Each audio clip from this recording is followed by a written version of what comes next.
this is, we're fulfilling our statutory requirement to have the Environmental Commission annual report. So if you would, maybe come there, and then when you talk, make sure the microphone is pretty close to your mouth so the folks participating online can hear you.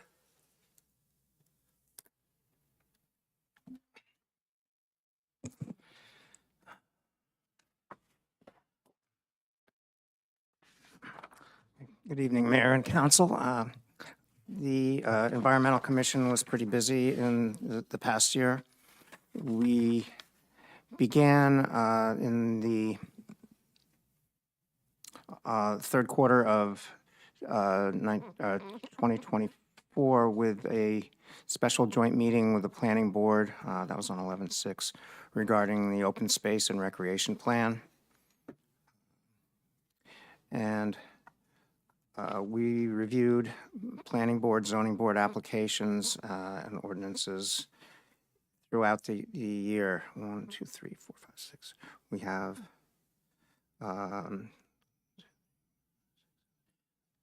about almost 20 planning board applications that we reviewed and made comments on when. Neil, I'm sorry, can you speak it so the people at home can hear? Oh, okay, I'm sorry. You have No, such I a wasn't soft, registering. lovely voice.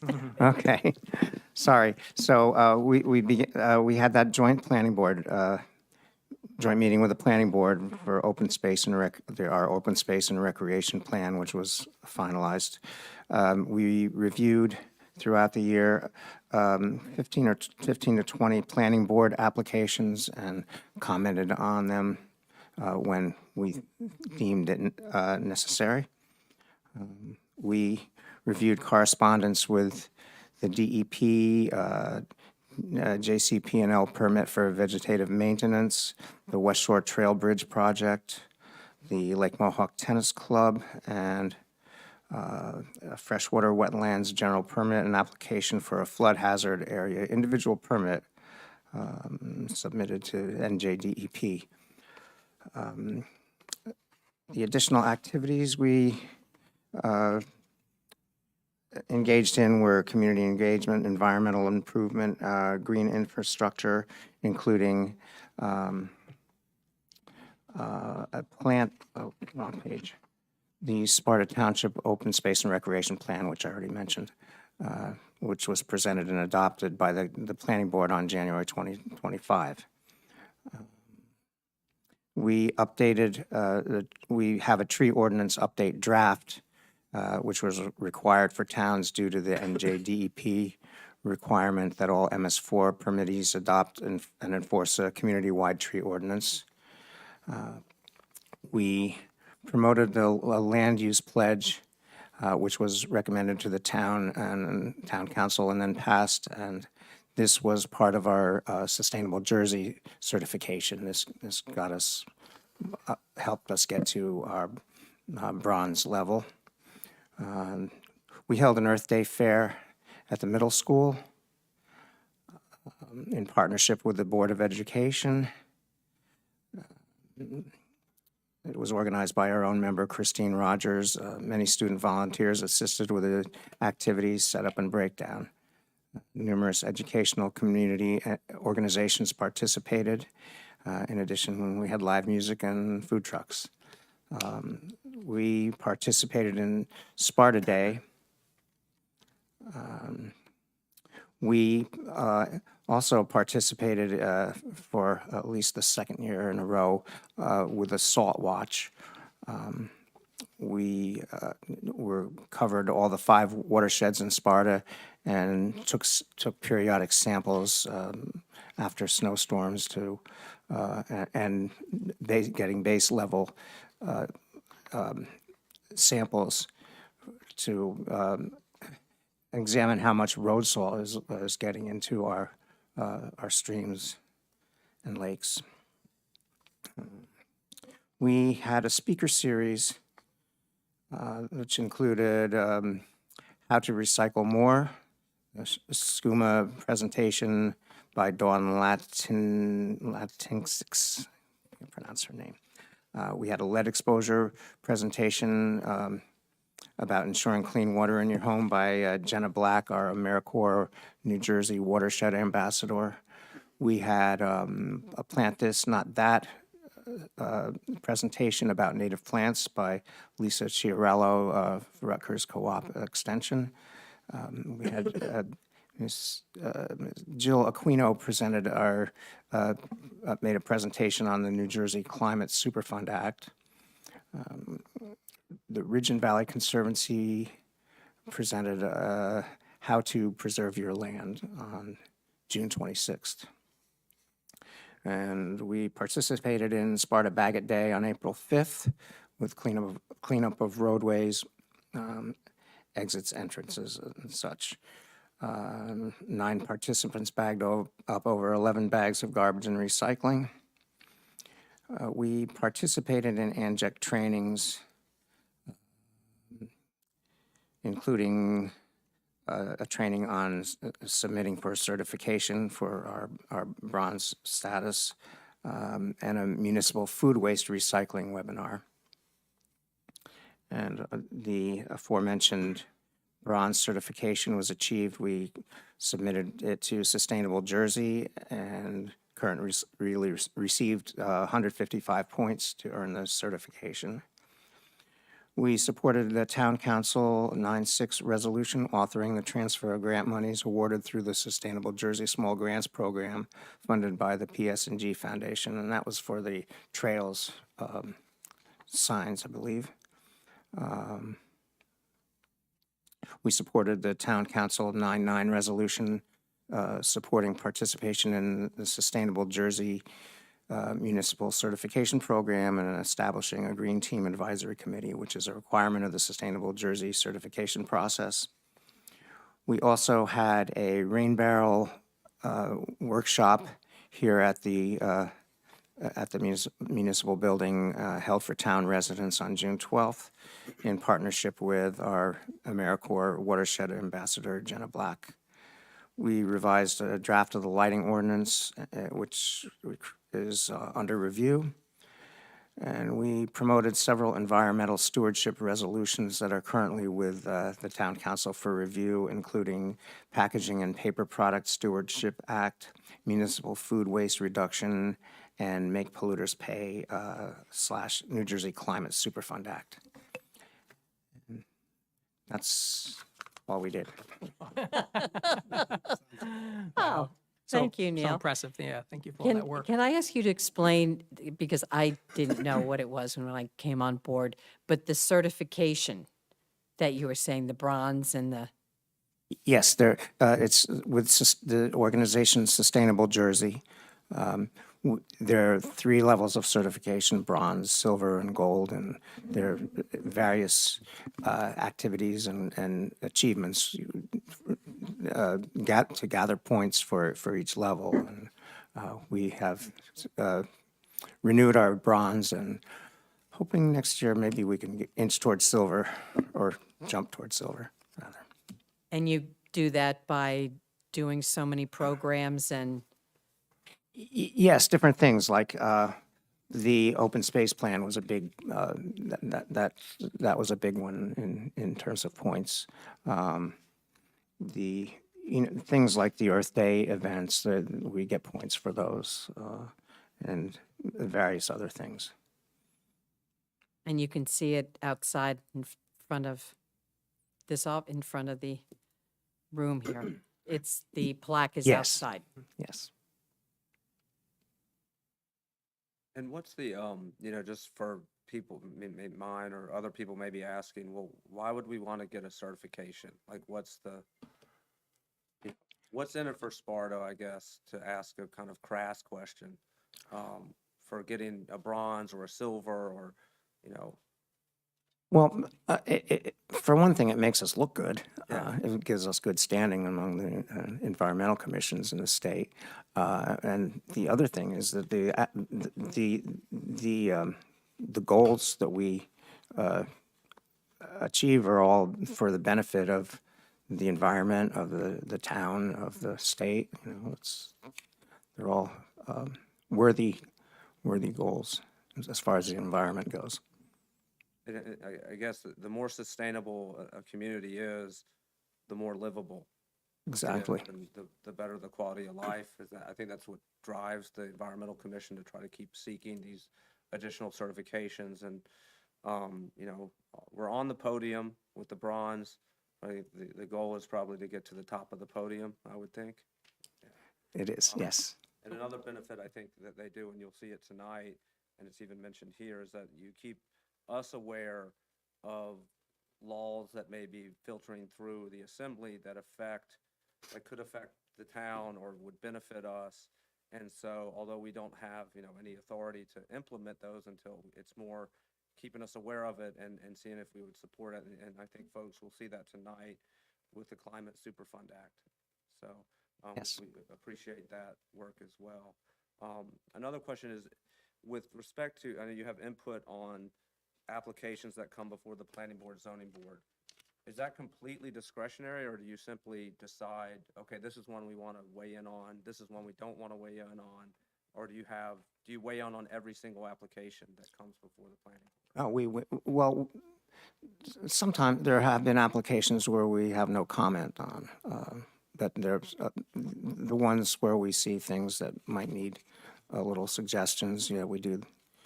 It's up to us to I got you, determine that. but you are given the opportunity for any application that's before the planning board and zoning board to comment on those. And it's Every, up to y'all whether you want to or not. yes, everything that's sent to us, yes. Okay. I will comment too, back to Sustainable Jersey, it's a big accomplishment, and for not only the volunteers, but also for the staff.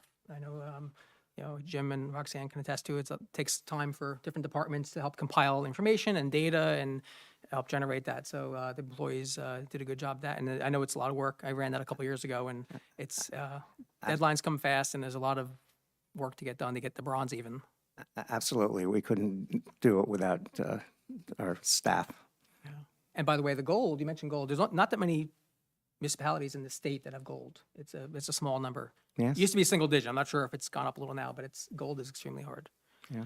But yeah, great work for the whole year. That's a big list. Thanks.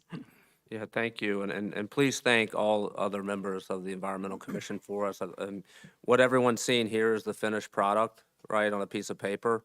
What you don't see are the countless meetings, the research, all the back end work that goes into this, that these folks are volunteers, and they devote a significant amount of time to this. And we're very appreciative, and I know the people of Sparta are as well.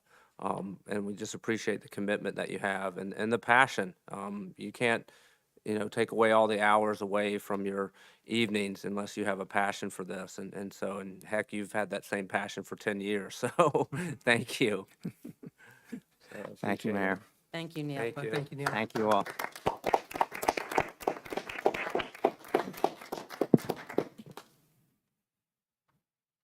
So before we move on, can Okay, I like sure. to I'd like to share some comments. So Mark and Margie, I need to address your highly inappropriate behavior at the last town council meeting when I was absent. I would ask that you listen to me and don't interrupt, and I will do the same, I promise, when I'm done if you'd like to respond. But I would like to share some thoughts on that. I was out of state. You took advantage of my well-noticed absence to try to ram through your personal agenda because you had a 2-to-1 majority. You attempted to circumvent our form of representative government, and I think you were disrespectful to me and to the residents, and I found it immensely unprofessional. We're all part of a small community here. We can and do, believe me, certainly have our differences of opinion, of values probably, of vision, of style, but there's no place in my mind for that kind of manipulation to take advantage of a situation like that. Past iterations of this council were not perfect by any means, and no one could say any council is perfect. And they certainly had their differences, but when a council member was occasionally absent, they avoided making major decisions, motions, or votes on significant matters. And I suppose I have, and they had, a greater level of respect for this institution. 8 weeks. 8 weeks is how far in advance I provided notice I was not going to be at the August 12th meeting. That's when I communicated to you. It was on June 18th. I also emailed again on July 22nd, so about 3 weeks. But you still placed your personal and political interests above the voters and the community and myself. And these were not mundane topics, okay? They included long-term appointments to the zoning board, a statutory board, which lasts for not months, but years, to fill a township council seat. Motions and votes don't get much more impactful and meaningful and long-lasting than those. So I really resent you not respecting my position and my perspective to weigh in on those and to be here for those important votes. And this was done without any notice to the council members, to the public, and to our township staff, our manager, our clerk, and our attorney. Now, fortunately, your motions turned out to be invalid, which was either due to lack of research or preparation, and then fortunately, the meeting ended. I say fortunately. What is crystal clear is that, to me, you displayed a lack of integrity, and you showed that you are obsessed with your own agenda to try to do that in my absence and take advantage of a situation like that without waiting a few more weeks. After 8 months, it seems to me you still haven't grasped the fact that serving on this council is a privilege, despite all the long hours, the stress, the emails, all the other things that go on with it, and the sacrifices to ourselves and our families. But, we're here in this position, in this little community, right? This happens all over the state, all over the country. We're here in this little community in Sparta to raise the bar and to model respect and decency and maturity and to be a damn leader, okay? And be a role model. And it's precisely, I think, what we need around us now. And we're surrounded by a divisive world that's constantly combative and throwing stuff at us and showing us it's okay to be disrespectful. And I don't think that's okay. So honestly, I'm embarrassed for you both. And I think you owe me, I think you owe Neil, I think you owe our employees and the public an apology for that behavior and for creating that situation. And I hope you'll grow as a result of it and learn from this experience and show and be worthy of the expectations and the trust that the public has put in us and that we all should have in one another. So I needed to share that because I've been thinking about this for a month and I haven't heard from either of you about it at all since then. So Well, I haven't heard from you either. So why would you? I, Am I going to call thank you you. and tell you Thank you. I'm pissed Thank off you and that very was much. disrespectful? Thank you. Okay. Thank you so You're much. welcome. I will say from this experience, to make, you learn as you go. And so from this experience, we will be implementing a new protocol with respect to appointments, statutory appointments. These are appointments to the planning board, the zoning board, and the environmental commission. Those are statutory ones that were required. And those are also public-facing boards. So by public-facing, I mean they appear before the public and they adjudicate matters with respect to planning board, zoning board. And so that we don't run into a situation again where we have, what appear to me, appointments by ambush. And this is what's done in other towns. I had the opportunity to meet with my other mayors about 10 days ago. And one of the processes that they do for these type of appointments is they put an item on the agenda for interview of potential candidates for planning board, zoning board, environmental commission. We put that on the agenda. The candidates come before the entire council and they can tell us, why do you want to be here? Why do you want to be on this board? And that way, all of us have the opportunity to hear from them. And then after they've had their presentation for it, then at a later date, we can then, appoint the person. That way, everyone's on the same page. Now, again, this is just for environmental, planning board, zoning board. There's no need to do this for, smaller ones. We'd be here all day. And those aren't public-facing boards. Our municipal alliance is not a public-facing board. Our senior is not a public-facing board. Our Rev 250 is not either. So I think, if you take a difficult situation and you learn from it and you implement a process to avoid it, I think that's the best thing that we can do and going forward. So I hope that, we will do that. I know there are some vacancies on our zoning board. So we'll handle those, and the people who want to be on them will be in contact. Roxanne will probably contact you, whoever's interested about participating, and then we'll do it in public session. So Okay. Thank you. With all due respect, are you unilaterally making this new policy? Mr. Mayor? Well, I think that, do you have, I don't think do we need to have a formal motion to implement this, or can we just, I think that's the best way to handle this.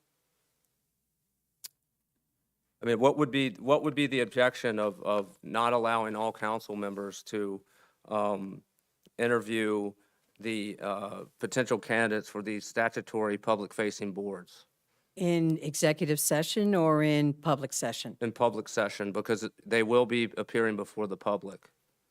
I think we should do it in executive session as we did the appointment for council people, if at all. And it's never been done here before to interview. So at a minimum, it has to be brought to a vote. Do we not do that?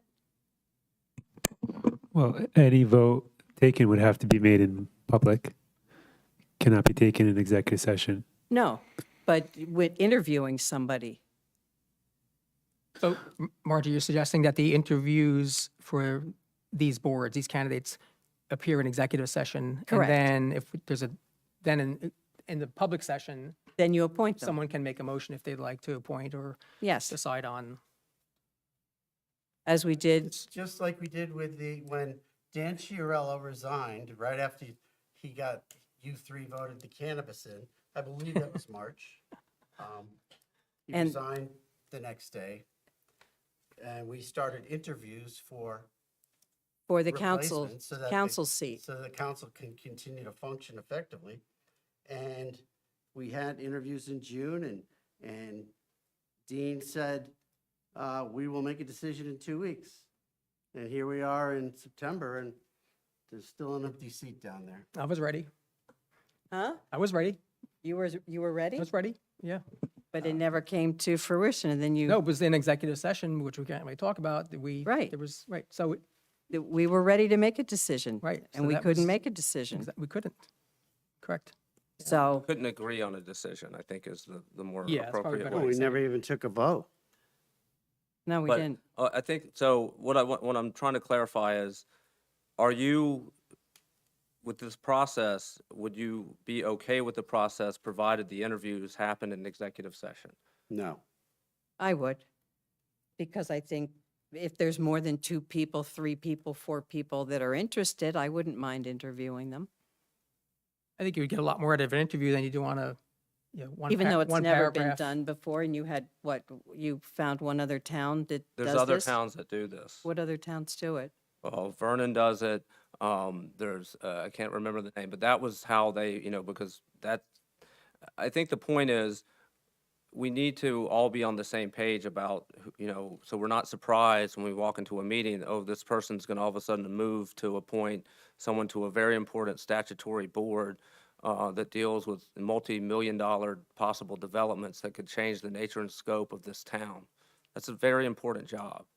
And I think, given the gravity of that position, we should have a process that reflects the gravity of the position. And that position is, that process should be, they come before us, and if you want to do it in executive session, and you think that will lead to a more robust and disclosure by the potential candidates as opposed to public, then I could support that. Well, I think, I mean, we've also just appointed people that nobody knew about either, which just happened a couple weeks ago. Right. For example, To for our example, statutory boards? for Yes. example, when The Mark planning and, board. Margie had won the election, you and I and other people decided who we wanted to get put into planning board and the zoning board. And, you as nominated as the mayor's representative, Rob Leakley. And then Rob Leakley went against you on the cannabis, and you decided, no, I'm going to fire him, and I'm going to put in Burgett. This would only apply to the. And so there was ones no that took a interview vote. process Pardon here. me? Yeah, this would not apply to that situation because that's a mayor's Why? designee regardless, because there's no council vote on that role, that position Yeah. on the planning board by statute. So that wouldn't apply to that case. I get the example, but it's only for the ones that we have to vote on as a council to approve by majority. It's not for the mayor's choice on those. But I mean, executive session could work.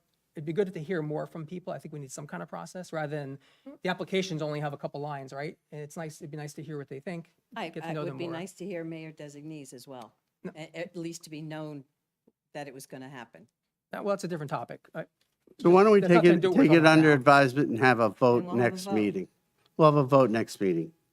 Okay, so but at this point, you're not willing to have a process by which appointments to planning board, zoning board, the appointees come before the town council before a motion is made to put them on that board. That's correct. Okay. Can you share your reasons, Mark, so we can maybe work No, through it? no, no. Just don't feel like it? That's a no. Yeah, it seems like a win-win for everyone, the candidates, for us, for the zoning and planning board, for the public. I don't understand why a process Well, that it's seems never been objective. done before, and it's all of a That's great. sudden. Then we can make an improvement here. Yeah, could be a lot of them. Yeah, so I don't understand what the hesitancy is, but So do we just decide next meeting? Well, I could make a motion now, yeah, to have it and then. Is that okay, Roxanne? if we need a motion for that, as long as it's okay for executive session Yeah, too. Roxanne can't advise on the legal aspects of that. So the answer is yes, he can make a motion if he likes, and you can take a vote on it. Okay. All right, well, I would make a motion that appointees to the planning board, zoning board, and environmental commission that require the consent and vote of all members of the council, that before a motion is made, that those candidates appear before the entire council, and that no motion shall be made until such time as those candidates have appeared before the town council. I'll second it. Okay, why don't we have a roll call vote? Councilman Scott, No. Councilman Blumetti, Yes. Deputy Mayor Murphy, I wanted to make sure that it would be in an executive session. We amend it to add that in there. In the middle of roll call. No, we should probably take a vote on it, and then if you want to, Well, I can, You how can about amend I it. can strike that and I'll add the executive I session. would fine. like to discuss it further, no. Okay, even with the executive session? Yeah, I want to Okay, then discuss there's it no point of further. amending it. Okay. Yeah, Okay, no point. okay, so and I'm a yes, so that's a 2-2. Okay, next up we have minutes that we need to approve. So may I have a motion to approve the minutes of May 27th, 2025? So moved. May I have a second, please? I will second that. All those in favor, say aye. Aye. Aye. The meeting minutes of May 27th, 2025 are approved. Next, may I have a motion to approve the regular meeting minutes of June 24th, 2025? I'll make a motion to approve the minutes of June 24th, 2025. May I have a second, please? I will second. All those in favor say aye.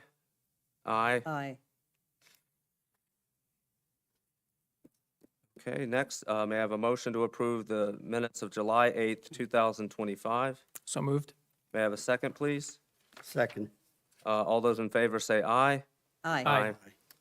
Okay, so the May 27th, June 24th, July 8th, 2025 minutes have been approved. Next up, the manager's report. Deep breath. Good evening, Mayor, council members, Sparta residents, both in person and online. We're pleased to welcome two new team members. Brittany Kyle has joined the Township's clerk's office, succeeding Beatrice Pippa.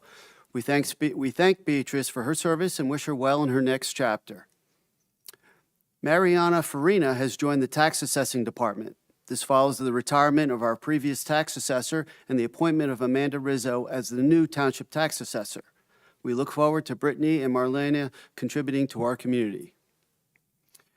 Our Public Works Department is nearing completion of the water line replacement project along West Shore Trail.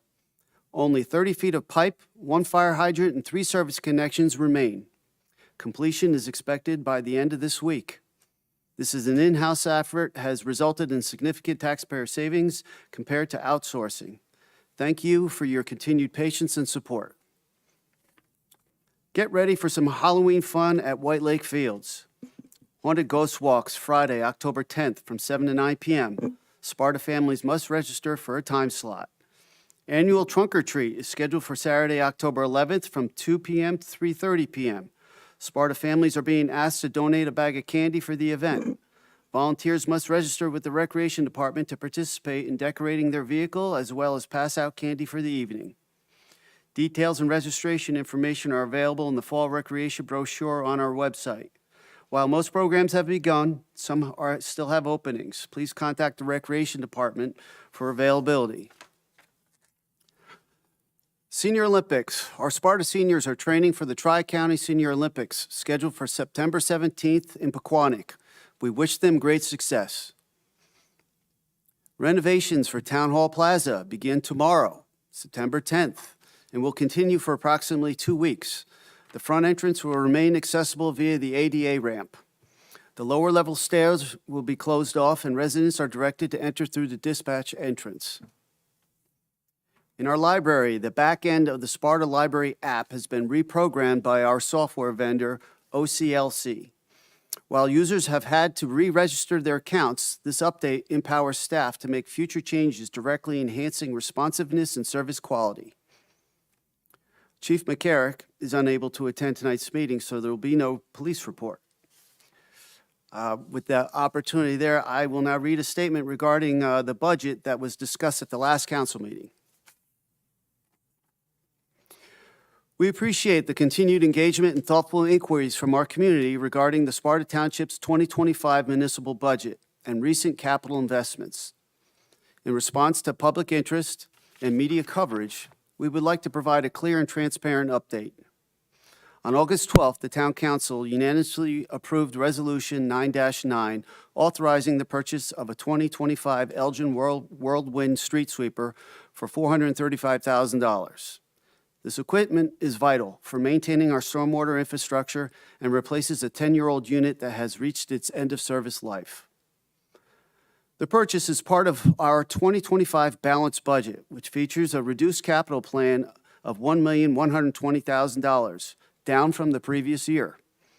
This reduction reflects our commitment to responsible fiscal planning while continuing to invest in essential infrastructure. To proactively address concerns about surplus levels and future revenue projections, the reserve for uncollected taxes has been increased. This adjustment is designed to help replenish our cash reserves and surplus, ensuring Sparta Township remains financially resilient. Historical tax collection rates have remained strong. In 2023, they were 98.92%. In 2024, they were 98.6%. Final figures for 2025 will be available at year-end. As Township Manager, I work closely with our CFO and financial consultant to monitor our financial health. We remain confident in our ability to meet projected expenditures and maintain fiscal stability through the end of the 2025 and beyond. At our last meeting, the Council approved several resolutions regarding purchases. These resolutions formalize transactions that demonstrate our commitment to transparency and are required by the DCA. They also indicate to the public that we are adhering to our budgeted expenditures. Concerns about the purchases in themselves should be raised during the early budget and capital improvement hearings where the community input is most impactful. We thank residents like Ron Day and Mike Devine for their thoughtful engagement and suggestions. Your request for a clear budget report card is well taken. We will continue to include regular updates on our fiscal outlook and reserve status in future managers' reports and council meetings. Your input helps ensure that our decisions reflect the priorities and values of Sparta residents. We remain committed to transparency, accountability, and responsible governance. With that, concludes my manager's report. Thank you. Thank you. Thank you. I just have one comment. Would you please tell the public when you say that the West Shore how we saved money, it was in-house. Can you explain that? Well, normally a Anything else? project of that size would be outsourced to a private contractor. Private contractors are under the obligation of utilizing prevailing wage, which is a much higher labor rate than what we would have to do. That's the big cost savings right there in labor. But we also enjoy the bulk purchases off state contracts enough for the materials, for the pipes, for the hydrants, for the service connections and whatnot. Anytime we can do anything in-house, it's cheaper. And I try to exercise that as much as possible, and it's not just at West Shore. We've been doing a lot of work with the Board of Ed recently, doing a lot of their paving in their parking lots and patching. And with all that, that results in cost savings to the taxpayer ultimately. So it really is a win-win situation on those projects. And whenever we can do that without, you know, injuring another aspect of their responsibilities, we try to do that. So it really is, it's a good thing. Thank you. And having traveled that road at least 2 times a day, both ways, and have gotten all the way to the bridge and went, and I can't thank the people that work in the DPW. They have been very gracious, really wonderful, great sense of humor. And yes, they're working so quickly. I'm really impressed. Thank you. And we appreciate the patience and cooperation and support from the residents all around that project, because we understand it affects a lot of people, so. Thank you again. So yeah, I had the opportunity to go and see that project, and so it was very difficult in some, because when they got, I think, 200 feet, they ran into granite that they had to get, you know, there's a drill bit that goes and is trying to break through that. And trying to break through granite is not that easy. And so they were able to do that. And I did ask, you know, they have someone out front to, you know, make sure traffic doesn't go through. And I just asked them, you know, is everyone being nice to you? Unfortunately, that answer was not a unanimous yes. So I would hope that, you know, our Sparta residents understand that this is a very necessary project. They're doing the best they can to minimize the inconvenience on people. But yelling at them, derogatory comments, I won't repeat what was said to some of them, are not helpful, and really not the type of civic spirit that we should have in Sparta. So if you see them, thank them, because they're doing a fantastic job, and I appreciate it. Thank you, Mayor. Thank you. And just thank you for that comment about the budget, because I know that, you know, some of the questions that were raised seem to be based on a misunderstanding about the budgetary process. So the reason why we do resolutions is so that we have complete transparency between a budgeted item that happens in August, or it happened in August, it's going to happen earlier this year, and then that what you budgeted is actually going to be executed on. Correct. Because you could imagine a situation where we pass a budget and we say we're going to spend $1 million on A, B, and C, and the entire year passes. Where did you ever spend the money on A, B, and C? What happened to that? Well, that's why we do the resolution. So, but the point is, the resolution is not the time to debate whether we should have spent the money on a certain item. The time to do that is when you look over the budget and you see the items that are there.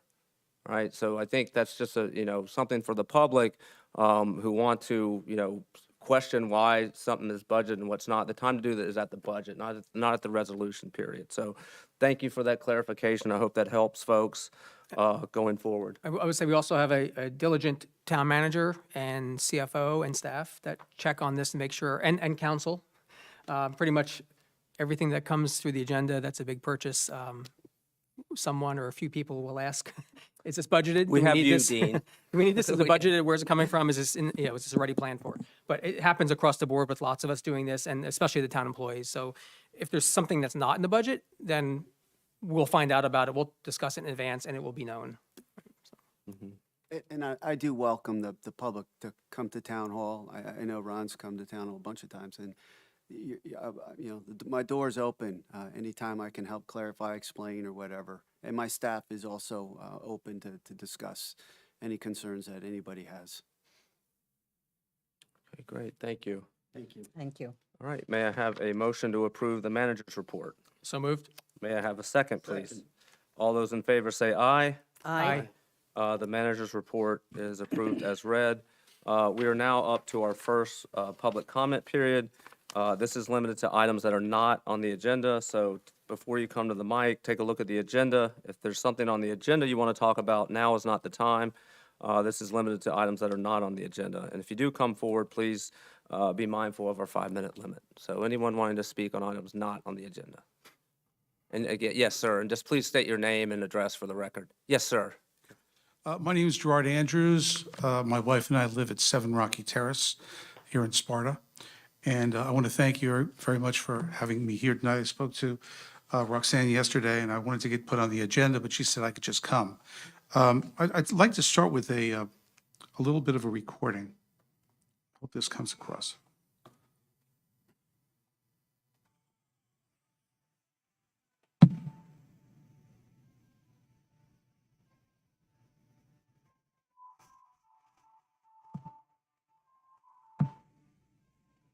Now, this is not on professional equipment, right? This is recorded from our bedroom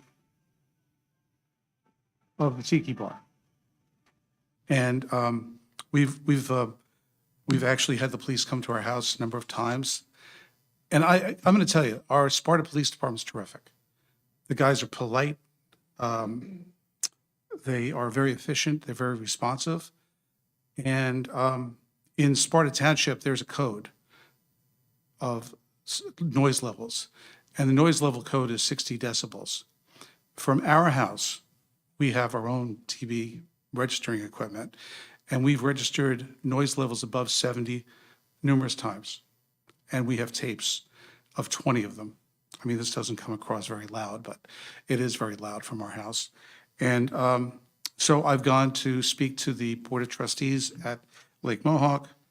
We had correspondence back and forth with John Stanley, who told us they were only going to be using acoustic equipment, and that they were aware of the fact that sound travels, so they're going to be pointing the speakers away from the lake, which sounded really nice, but it never happened. Board of Trustees felt that there are people that like it, so we should just put up with it. Bruce Young, we have correspondence with him, and by the way, all the time that I've gone to Board of Trustees meetings, et cetera, I'm told by the Lake Mohawk Country Club that they live within the rules of Sparta Township, which they should, right? We're in Sparta. And so 60 decibels, to give you an idea of what that noise level is the noise level of a restaurant. So if you're in a restaurant, the noise level in a restaurant is 60 decibels. If you open the doors of the St. Moritz, Crows, I would not be able to hear it across the lake. But I do hear it across the lake from the Tiki Bar, and they're just not following the code. So when I spoke to the police department police officers on numerous occasions, I was told, well, we don't have monitoring equipment. So I just said, well, how much does monitoring equipment cost? And it costs somewhere between $300 to $1,000. Now, in terms of having equipment to monitor breaking the speed limit, I would imagine there is not one police car in the United States that does not have that. And I believe that the Township of Sparta should have noise detection equipment so that if there is a complaint, and it's not just me, I called up one night to talk about the noise level, and I was asked by the police officer on the phone, oh, are you calling about, and there's like that restaurant up on the Glen Road where they have parties and stuff, are you calling to complain about that? I said, no. So obviously, it's not just me. There's other people in our community. I know there's other people on Lake Mohawk that live even closer than I do. And that means that I don't object to the club having music. I want people to have a good time. I just think that we have to respect the members of the community and our quality of life. In the most recent correspondence, which was yesterday with Bruce Young, he stated that they tried to, keep within the 60 decibel, the code levels, and they never go above 70 decibels. So there's an open admission in writing that they do go to 70. We have in excess of 70 decibels. So I think it's quality of life. I'd like to have enforcement of the Sparta Code.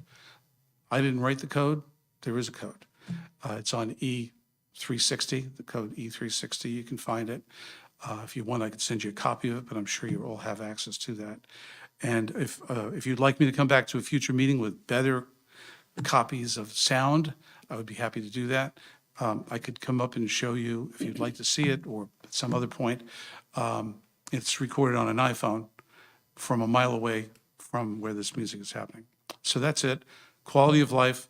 My request for the board is to authorize purchase of sound monitoring equipment for the police department. So I'm never told again, they understand, but they can't enforce it because there's no sound equipment that they can use. Okay, thank you. And we'll take it under advisement, and thank you for coming and alerting us to this issue. Thank you very much. Mr. Andrews? Anyone else, public comment on items not on the agenda? Hi, Beth Broderick, North Shore. I'd actually like to clarify, Roxanne, this may be something that you can answer for me better than anybody. When somebody applies to be on planning, zoning, or anything else, what happens when the application is submitted? Is it shared with everybody? Like, what's the process? I'm just trying to understand because there's been a lot of confusion and it's causing a lot of frustration for a lot of people. Usually the application that you fill out automatically gets sent to myself and it gets sent to all of council. But what I do is to streamline it, I take the applications and then I put it in a packet for council to see of who is applied. And then when there's an opening, they will review the people that have applied for the particular positions.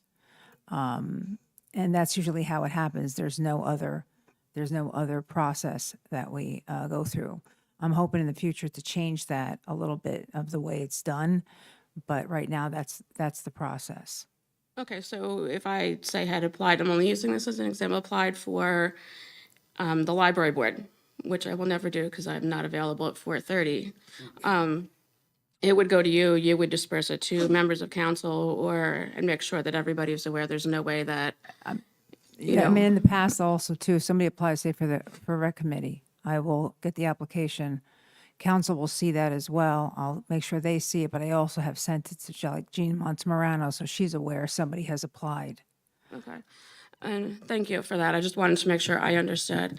And then regarding the proposal tonight, is that for people that have applied recently for current open positions? Or it's going to be a retroactive interview then? Well, I think, right, that if you've done an application, it stays on for 2 years. 2 years. And so part of it would be, Roxanne would find out who those people are, contact them, see if they're still interested, and then say, hey, on this date, we plan to have, either a public or an executive session where you can come before the council and, have an interview. It just doesn't seem fair that some of us have applied and the rules changed after we applied, but I'm just going to leave that out there. But my next question is, given that we have an open seat on council that has been open since April, what happens if hypothetically, and again, I'm only speaking as a person that lives here, not as an applicant or a member of anything, but what happens if 2 people say yes and 2 people say no? Does that mean that a position is going to remain open until we have a 5th person on council, or is it just going to linger? Because we've been without a 5th member of council since April. There's been from what I understand, there was quite a while that there was a vacancy on planning. There's an alternate position open on zoning. It just seems counterintuitive to, 1, keep these positions open, and 2, possibly create a situation where you have an even number and the possibility of positions not being filled because difference of opinion, different priorities, different views of the applicant. I just want to make sure that if this passes, whenever you guys decide, that we're not creating or furthering a situation where we have open positions and things may or may not be voted on and passed. That seems detrimental to the people that council was elected to represent and do the best for. I could answer my thoughts on that. So Beth, I appreciate your concern about that. I think a lot of us share that. If you look at it realistically for what we have left this year, there's only 3 meetings before the council will have a 5th person. All right, so this September, 2 in October. With the November election, as soon as the results are certified, whoever wins the election will be up here. So I understand your concern, but in terms of what's left right now for those spots, there's 3 meetings left. So we're talking, 2 months from now, we should have, roughly 2 months from now, we should have 5 people up here. Just to give you some perspective on what's left in this year. Okay, so let's say, again, all hypothetical speaking as a resident, not as somebody that applied for, and may or may not be on the board, may or may not get approved, nobody really knows.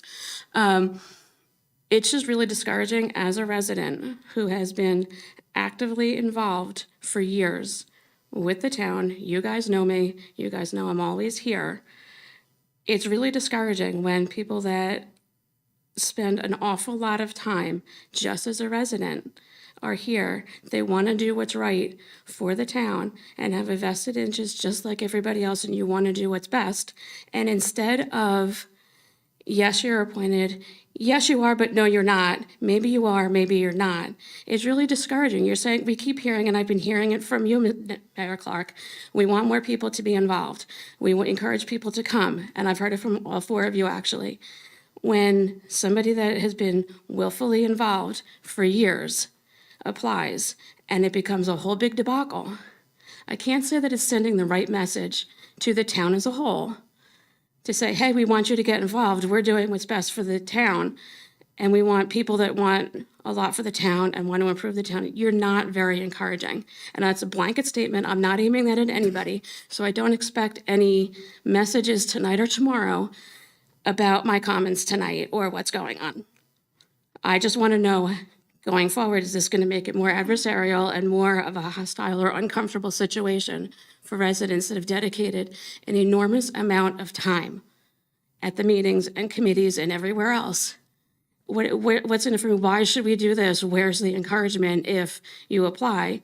You're voted on. There's a majority, there's a quorum, there's a majority. You get a phone call, hi, sorry, we're not swearing you in.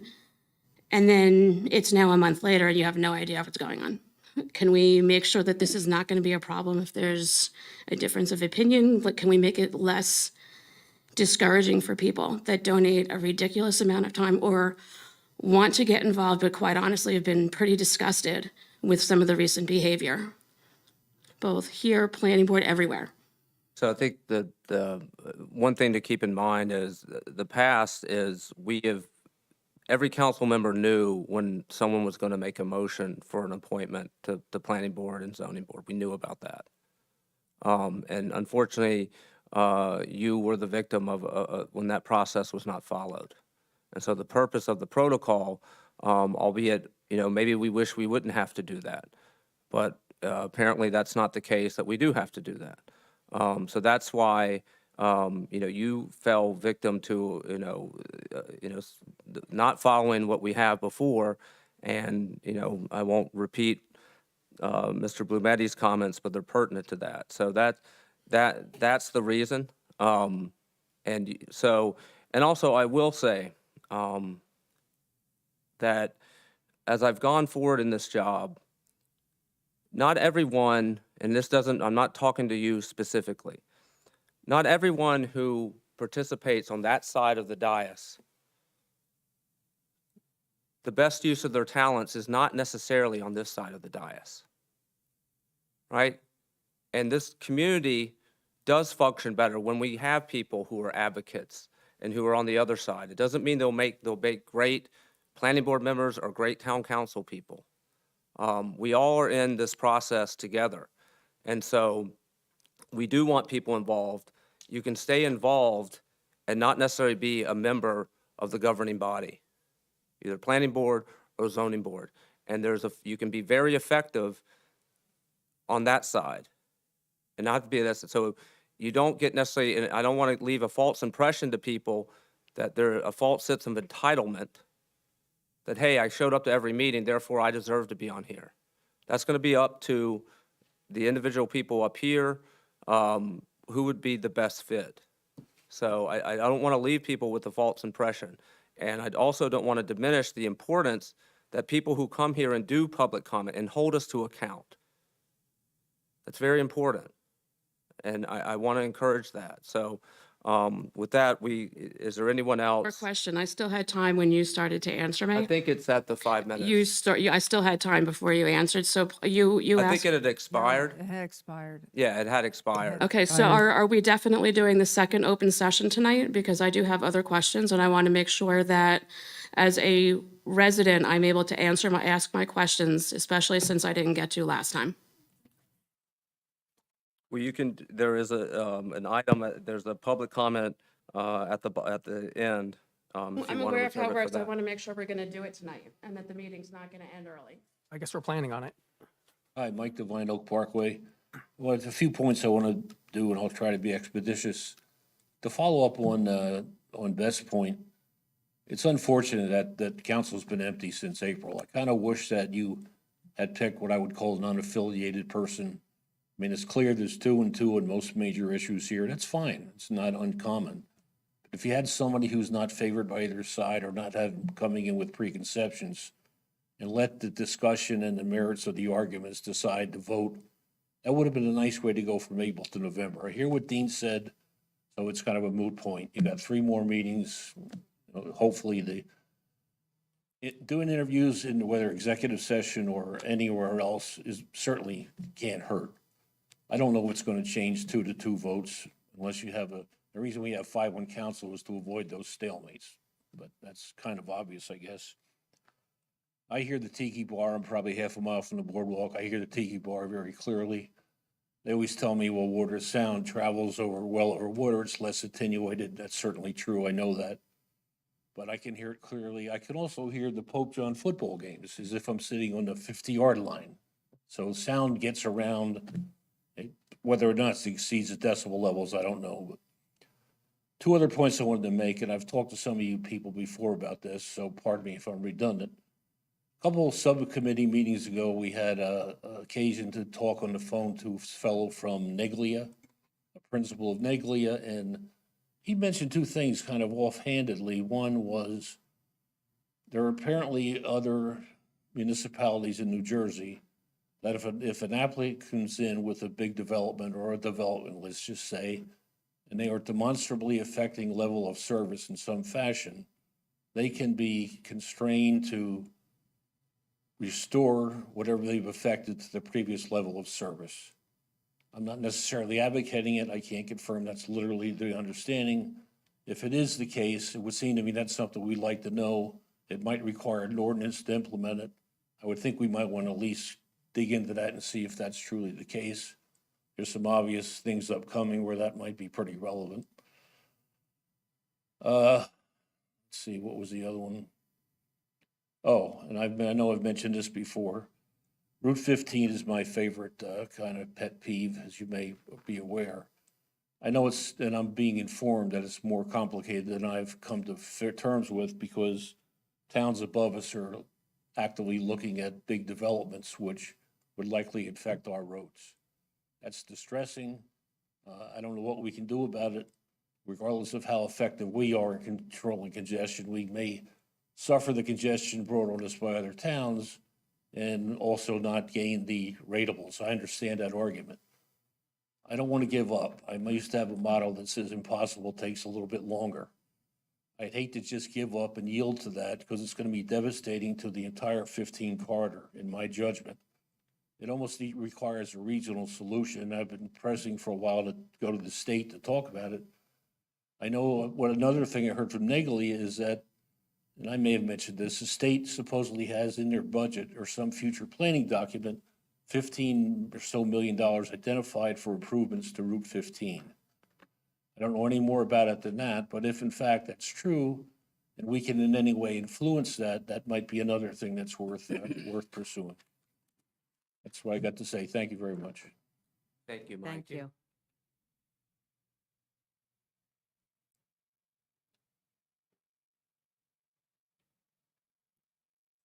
Hi, folks. Ron Day, 22 Fox Hollow Road, Sparta. I want to talk about a little bit more about the budget, but before I do, a couple things I want to say thank you for. First, I want to thank Jim for you looking into it and your responses tonight. I think the last meeting, there may have been a misunderstanding. There was one misunderstanding on my side, and I think there may have been one on the council's side. And I'll talk to both. You know, the misunderstanding on the council side is, I think it was said that I was insinuating that the council were approving budgets that they didn't really believe were true. That's not where I was coming from at all. And if it was taken that way, let me explain where I was trying to go. Is, you know, I've dealt with budgets for years, as many people in here have. And you know, when you put together a budget at the beginning of the year, you know, what it looks like at the end of the year, there's a lot of variances, there's ups and downs, and things change. So my real questions, and I think the questions that I left were, you know, how are we doing on expenditures for 2025? Are we on track? How are we doing on collecting revenues for 2025? Are we on track? And what does the reserve look like? And Jim, I think you answered at least two of them tonight. It sounds like we're on track with revenues and expenditures and the reserves. You know, what I heard was we'll know at the end of the year. But I think, again, just my experiences with finances is that usually by September, you have a pretty good feel. You may not know the final answer, but you have a good feel. So let me talk about the misunderstanding on my side. So I talked about the reserve for uncollected taxes. And I want to thank Dawn Crumper. I don't know, Jim, she reached out, you're asking her to turn up, but we had an impromptu get together for about a half an hour. Mark, you were part of that as well. Just happened to be walking by, but she explained it to me. And she explained what it was and how it works. And what it really is when you've got a certain amount of revenues that you're going to collect, there's a withhold that says, I'm not going to appropriate a certain percentage, around 2 to 3%, until those taxes are collected at the year end. So I appreciate her taking the time to do that.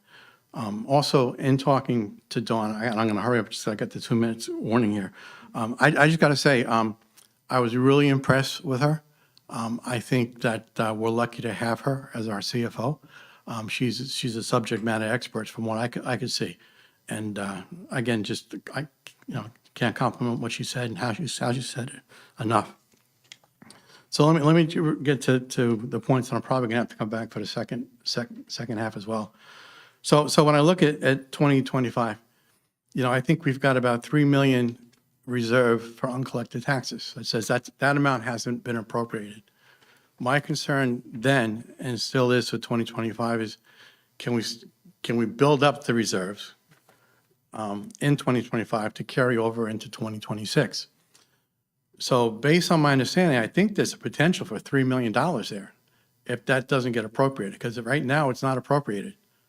So I just ask that, as you go forward between now and December, you keep that in mind. Keep that in mind. There's going to be some things that come up where it's going to be overruns. You're probably going to have to appropriate some, but there's a real opportunity there. So I just ask that, everyone in the council look at that, be aware of that. So as things come forward for new appropriations, try to protect that and move it into 2026. In terms of 2026, I still have a major concern.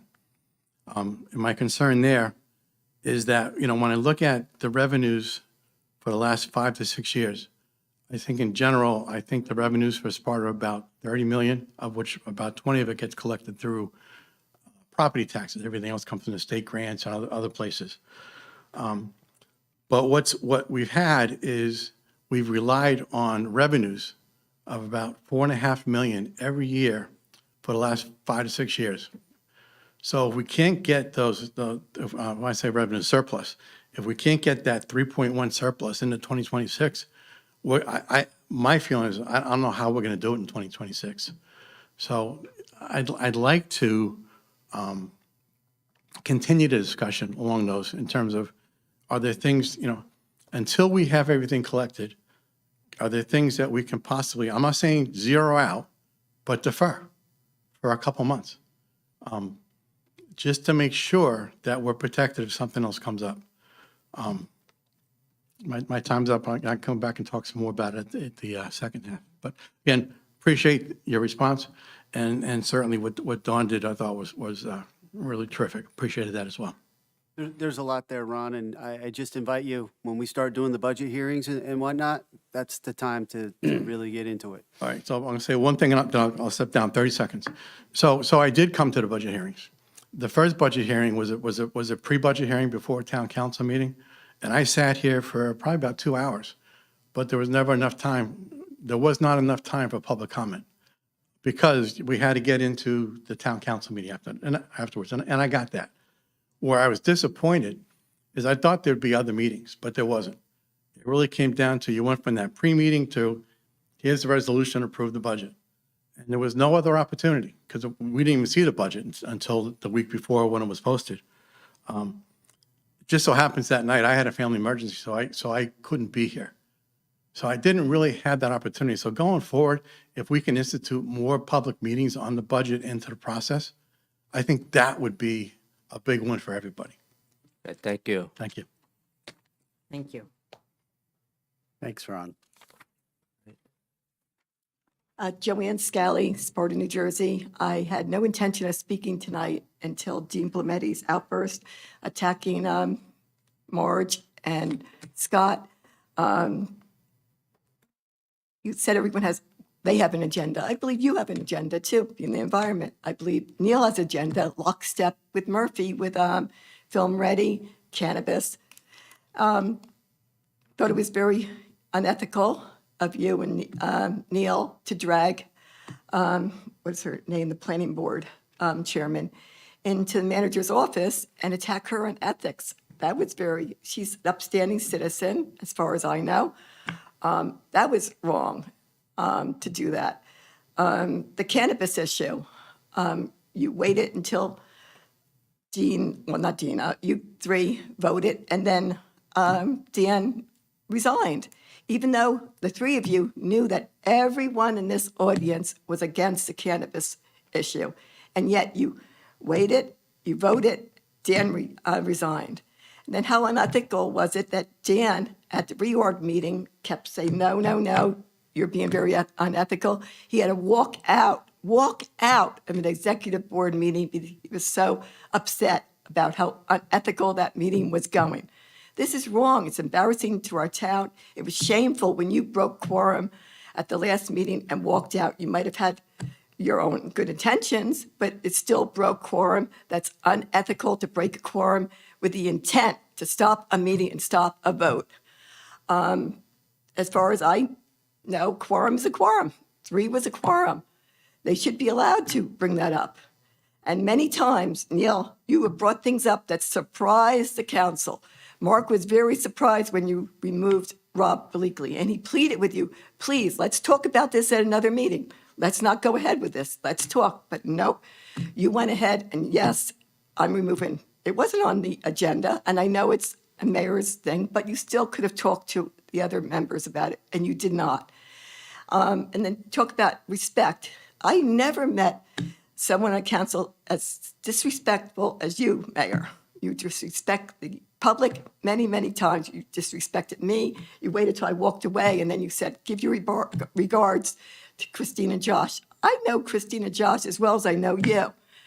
And they had my respect, but they didn't treat people of the public like this.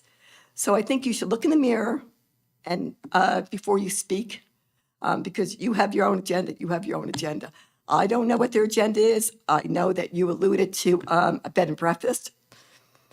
I don't know, but I think a bed and breakfast would be a good thing in Lake Mohawk, in the business area. That building is run down.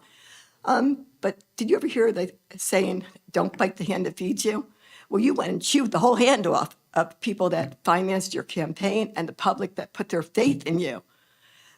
So I'm just ashamed of our meeting. I'm ashamed of our town. And then anyone that was against you with the cannabis, they were torn apart. They were removed from boards, ethics charges brought up on them.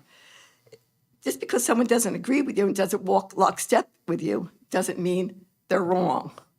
And with you, the cannabis issue destroyed, because if you don't pass a cannabis dispensary, you no longer have political ambitions left in the state of New Jersey, if you can't get that passed in Sparta. That's my observation. I could be wrong. But it was just wrong what you guys did, and then Dan resigned. It was just bad what you guys did to Dan to force him to resign. I would love to know what happened to force it, because Dan was very much more ethical than you guys up there. So I'm just embarrassed for what happened. I never seen anyone walk out on a meeting before. I'm here 34 and a half years.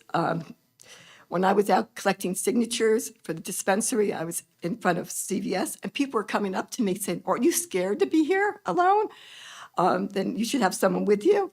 That is what this town has become, and it is shameful that we become this kind of town, that people that have been here many years have come up to me and said, "You shouldn't be alone. Aren't you afraid?" You know, this is Sparta.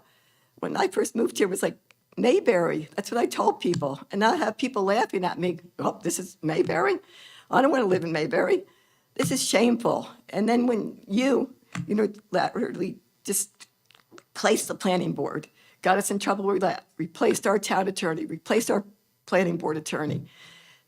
Dan didn't agree with you. You didn't speak with him over that. So how can you say, well, they should have spoke with us? You didn't speak with them about Rob Bleakley and many, many other things. So please reconsider, and I think you owe them an apology for your attack. Thanks for your opinion. Thank you, Joanne. Thank you. I think the most important thing that you said and what you said was, I could be wrong.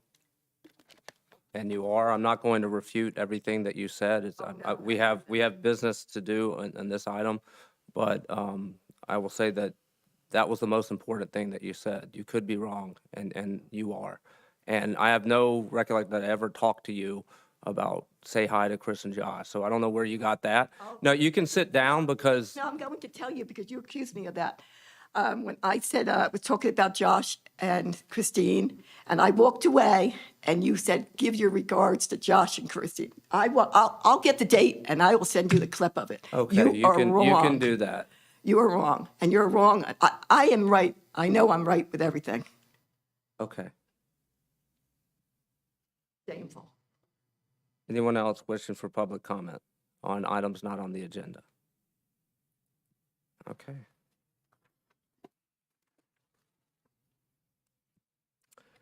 All right, we're now up to expenditures. Deputy Mayor Murphy, would you please read the expenditures for August 26, 2025? The expenditures for August 26th, 2025 are $731,933.44. Okay, we just need a motion to approve. I So make may a have motion to approve it. All right, may I have a second, please? I'll second. All those in favor of approving the expenditures for August 26, 2025, say aye. Aye. Next are, would you please read the expenditures for September 9th, 2025? The expenditures for September 9th, 2025 are $864,000, $864,360.98. All right, may I have a motion to approve the expenditures for September 9th, 2025? So moved. May I have a second, please? I will second. All those in favor say aye. Aye. The expenditures for September 9th, 2025, as read, have been approved. Tonight, we do have an introduction of an ordinance. So, Madam Clerk, could you please read the title of Ordinance 2515? An ordinance of the Township of Sparta, Sussex County, New Jersey, amending portions of Chapter 16 of the Township Code entitled Fire Protection and Prevention. Okay, just to remind everyone, this is simply the introduction phase of this. There will be a hearing on this ordinance, and it's at that time that there will be discussion over it. At the introduction stage is not the stage to do the discussion. So may I have a motion to introduce Ordinance 2515? I move that we introduce ordinance 25-15. May I have a second, please? I'll second. Madam Clerk, may I have a roll call vote? Councilman Scott, Yes. Councilman Blumetti, Yes. Deputy Mayor Murphy, Yes. Mayor Clark. Yes. All right, the ordinance 2515 has passed. All right, next we have public comment period with respect to the resolution. So take a look at the resolutions. If you have a public comment with respect to any of those resolutions, please step forward and please abide by the 5-minute limit.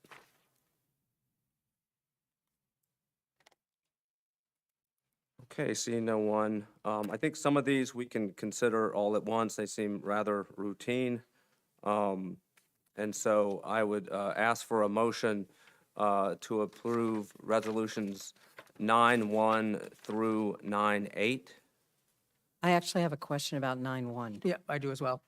Okay, then we'll, We could do the rest so, together. okay, so let me make a motion, we'll get a second, and then before we go to vote, we can discuss it. So may I have a motion to approve resolution 9-1? I'll make a motion to approve Resolution 9-1. May I have a second, please? I'll second. Okay, discussion. What exactly is this a refund for, and why does it have to do with Glen Lake reimbursement? And the lot and block is not anywhere near Glen Lake of the,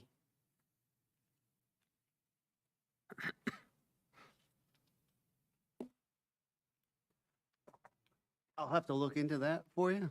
I'll get you the answers for it, but the veteran tax is kind of self-explanatory. no, it's not. Not a veteran Not the veteran tax, I'm sorry. I'll have to look into the refund. These are kind of rudimentary refunds that the tax collector gets, but I'm going to have to look into it for you. It says refund Glen Lake reimbursement. Do you have any idea what that means? Well, yes, the Glen Lake assessments that were increased a few Oh, years ago. Yes. Right, some of them, there must be an adjustment for one of the residents here is my guess, but I really don't want to Okay, speculate. I will have to look into this for you. thank you. Yeah, because this block and lot number is nowhere near Glen Lake. What's your basis for that? That it's not in Glen Lake? Well, I mean, because why would it be at Glen Lake and it has to do with this lot and block number? It doesn't coordinate.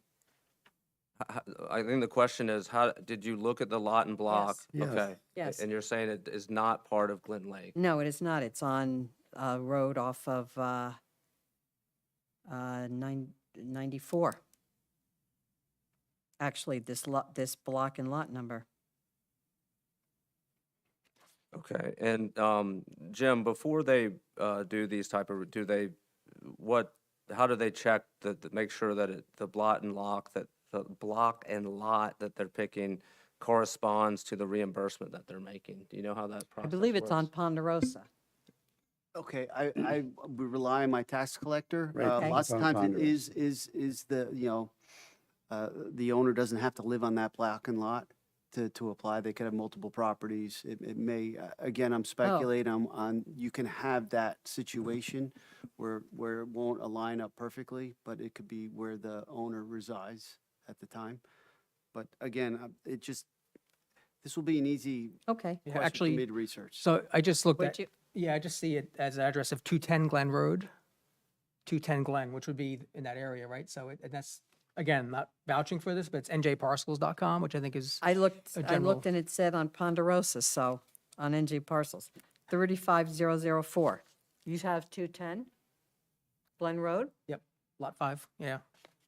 Okay, so how about this, then why don't we, my recommendation is that we move to table this particular resolution until Okay. we can verify that it is part of the Glen Lake establishment that would entitle it to a reimbursement. So may I have a motion to table resolution 9-1? Yes, I'll make a motion to table Resolution 9-1. May I have a Second. second? Okay, all those in favor say aye. Aye. Aye, all right, Aye. resolution 9-1 is tabled. Next, I think, why don't we do a motion to approve resolutions 9-2 through 9-7? I'll make a motion to approve Resolutions 9-2 through 9-7. May I have a second, please? I'll second. All those in favor say aye. Aye. Aye. Okay. Next, may I have a motion to approve Resolution 9-8, which is a resolution authorizing the release of driveway paving bond for Celia Drive. I move that we approve Resolution 9-8. May I have a second, please? I'll second.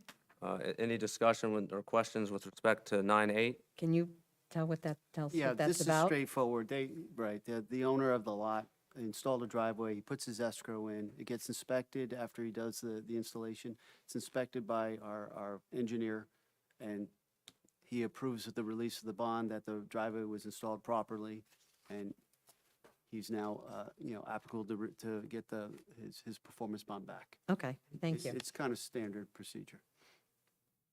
So this is a new driveway? Yes. Okay. Thank you. Any other questions with respect to 9.8? Okay, all those in favor of Resolution 9.8, say aye. Aye. Resolution 9.8 has been approved. Next up, may I have a motion to approve Resolution 9.9, which is a resolution for renewal of membership in the Morris County Municipal Joint Insurance Fund. So I need a motion for approval of 9.9. So moved. May I have a second, please?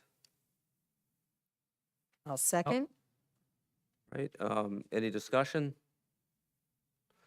Okay, all those in favor of Resolution 9.9, say aye. Aye. Aye. Resolution 9.9 is approved. Next up is, may I have a motion to approve Resolution 9.10, a resolution of the Township of Sparta to provide municipal consent for Sussex County Technical Schools Treatment Works Approval Application submittal to the New Jersey Department of Environmental Protection for the wastewater treatment plant replacement project. So I need a motion to approve Resolution 9.10. I Is move that this we, something that comes before the? Well, what, if you can hold your sorry. questions until we Yeah, get to the until we discussion get to- point. So sorry, Mayor. Okay. I move that we approve Resolution 910.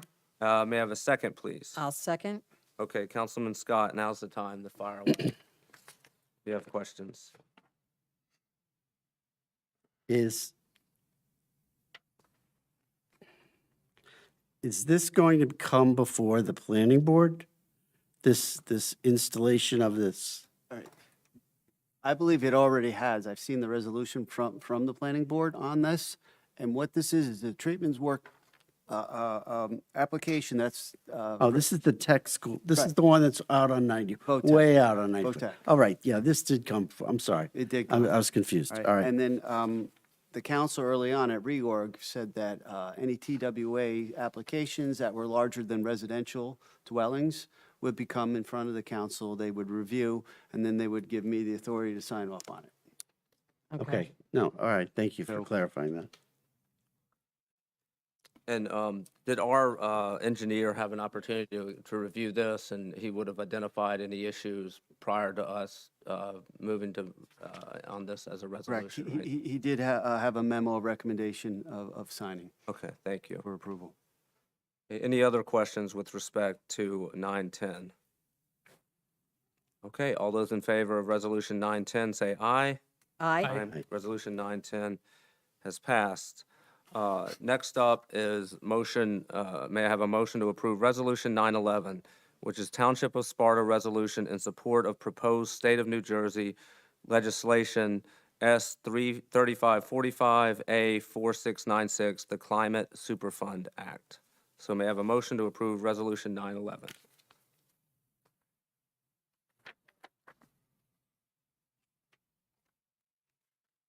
I'll move to approve 911.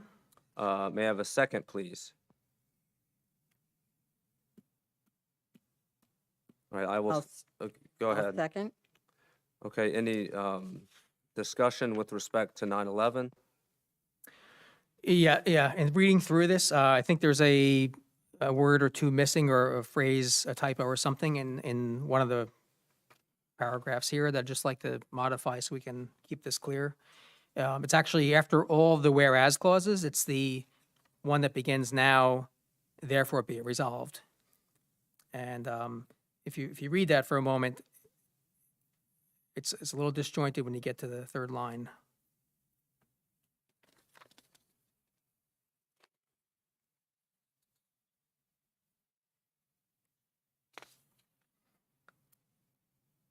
I think it needs a noun in front of join. I think it should read something like, in the interest of protecting its residents, businesses, and institutions, that the council joins the Sparta Township Environmental Commission and strongly expresses its support.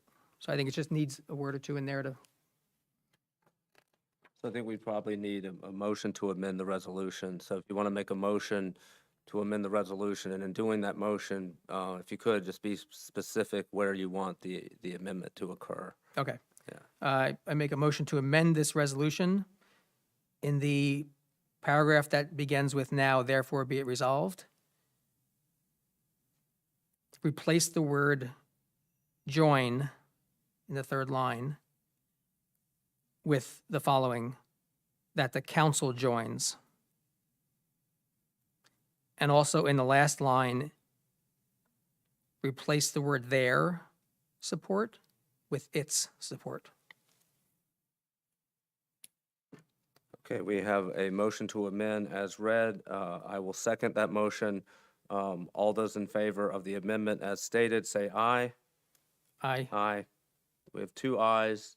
I haven't heard from our other council. No, This is just on the amendment? Yeah, just on the on the amendment. amendment? Yes. Sure, yes. Yes. Okay. All right, next, no, so may I have a motion to approve Resolution 911 as amended? So moved. May I have a second, please? I'll second. Okay, any discussion now? Okay. Just so folks know, this is a resolution really about a bill that's pending before the state legislature in Trenton, and what it's designed to do is to create a fund that would be paid for by corporations or others that have, because of climate change, have caused municipalities to incur a whole bunch of costs. So that this is similar to bills that have passed in New York and in Vermont as well. You know, just on full disclosure, these are being challenged in court, basically the folks who would have to pay up. But what this does is this is a way that municipalities could actually offset some of the expense. All we're doing here is simply saying that we agree that this would be a good idea of a bill. By doing that, we're simply articulating our support for that. In no way would it bring us into any of the litigation involving this. So just want to make that clear to folks, because if you start doing your research on it, you'll find out that this is a pretty hot button topic around. So I felt in terms of full disclosure, that's what this is. This is simply, we support it. A lot of municipalities do support it because we're the ones having to foot the bill for climate change. So. And Margie, the Environmental Commission obviously supports this, and they. Right. Yeah. Okay. Yeah, Right. and again, this was through our environmental commission. It kind of sprung up from them, and they recommended it to us. How, do we know how many other municipalities in New Jersey support this?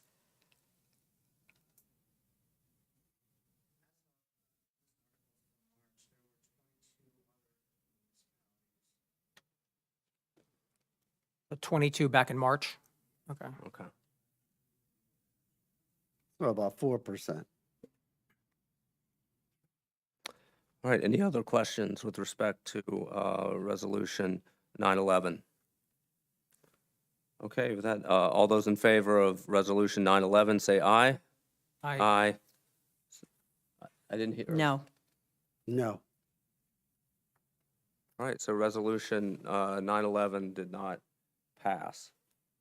You want to do a roll call? Oh, no, that you amended it, so you voted on the amendment, but now that you're voting, you're asking for it to pass. So do you want a roll call for that?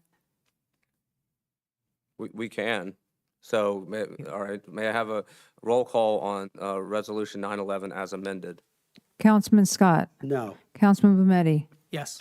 Deputy Mayor Murphy, No. Mayor Clark. Yes. So we're keeping it as is, or we're not passing it at all? We're, Not passing. That was passing it at all. Not passing it at all? That was, yeah, the amendment passed, Right. and we're not passing it at all. So Sparta Township is, at least is not supporting the Climate Superfund As of bill now. that is currently pending. Okay, next, may I have a motion to approve Resolution 912, resolution reappointing Diane O'Connor as tax collector and tax search officer for the Township of Sparta, County of Sussex, State of New Jersey. So may I have a motion for approving Resolution 912? I make a motion to approve 912. Second. Okay, any discussion? All right, all those in favor say aye. Aye. Resolution 912 has passed. Next up, may I have a motion to approve Resolution 913, which is a resolution reappointing Don Crumpfer as Certified Municipal Finance Officer for the Township of Sparta, County of Sussex, State of New Jersey.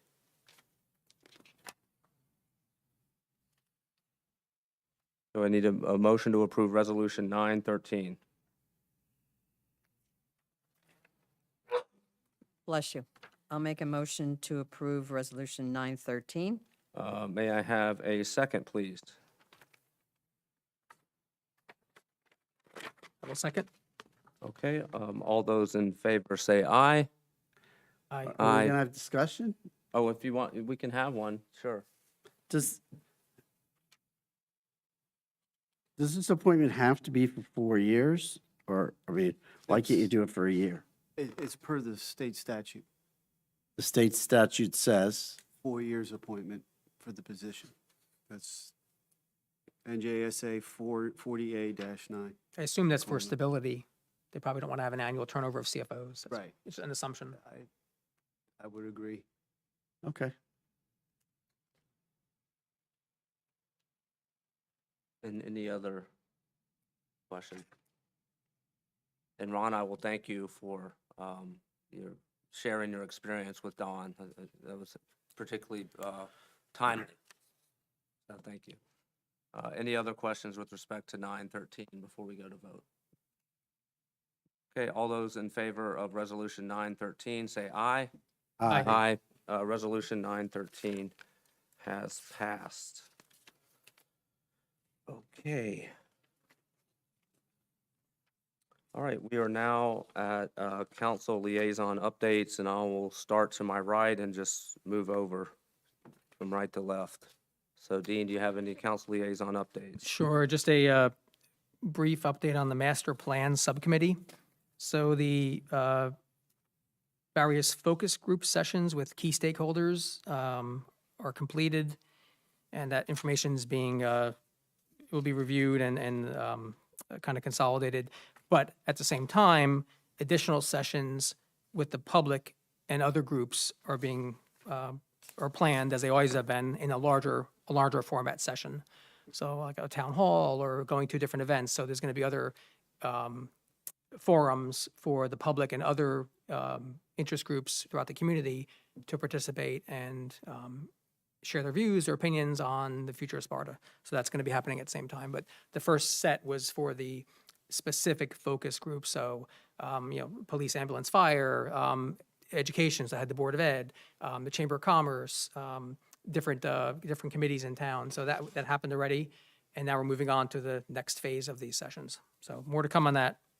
That's all I have. Thanks. Okay, I have a few. First, our film committee, they have now vetted and obtained permits for 2 productions that have already actually finished filming in Sparta. So again, what the committee did was they vetted it. These folks then filed an application, which then went to Jim, who then approved them for filming. So there was 2 productions that have already filmed in Sparta and are now in either post-production or, we're just one stop along the way. They're filming in other parts of New Jersey. Next is members of our committee assisted with Barnlight Studios. You may have seen an article on that. Barnlight Studios is they are a movie studio that is looking to come to Sussex County. They have now partnered with the Sussex County Community College to develop a curriculum in film, television, and part of that will involve internships, on-set training, instruction from people from the industry. Also, Barnlight has a what's called a first look contractual agreement with Elijah Wood. If anyone is a fan of the Lord of Rings trilogy, that's Frodo, that's Elijah Wood. So they have, what a first look is at the industry is if Elijah Wood's production company wants to, produce a movie, they have to first go to Barnlight to say, give them kind of first right of refusal. So hopefully Elijah Wood will be bringing productions to Sussex County, and we also hope by extension Sparta. And so also, so Barnlight, we're happy that they're off the ground. We appreciate their partnership, and our film committee had got introduced to them very early on after the committee was formed, and so we're glad to see them really taking off, and then that collaboration with the county. And I know the county is now looking to have their own county film commission. I think that will be very helpful.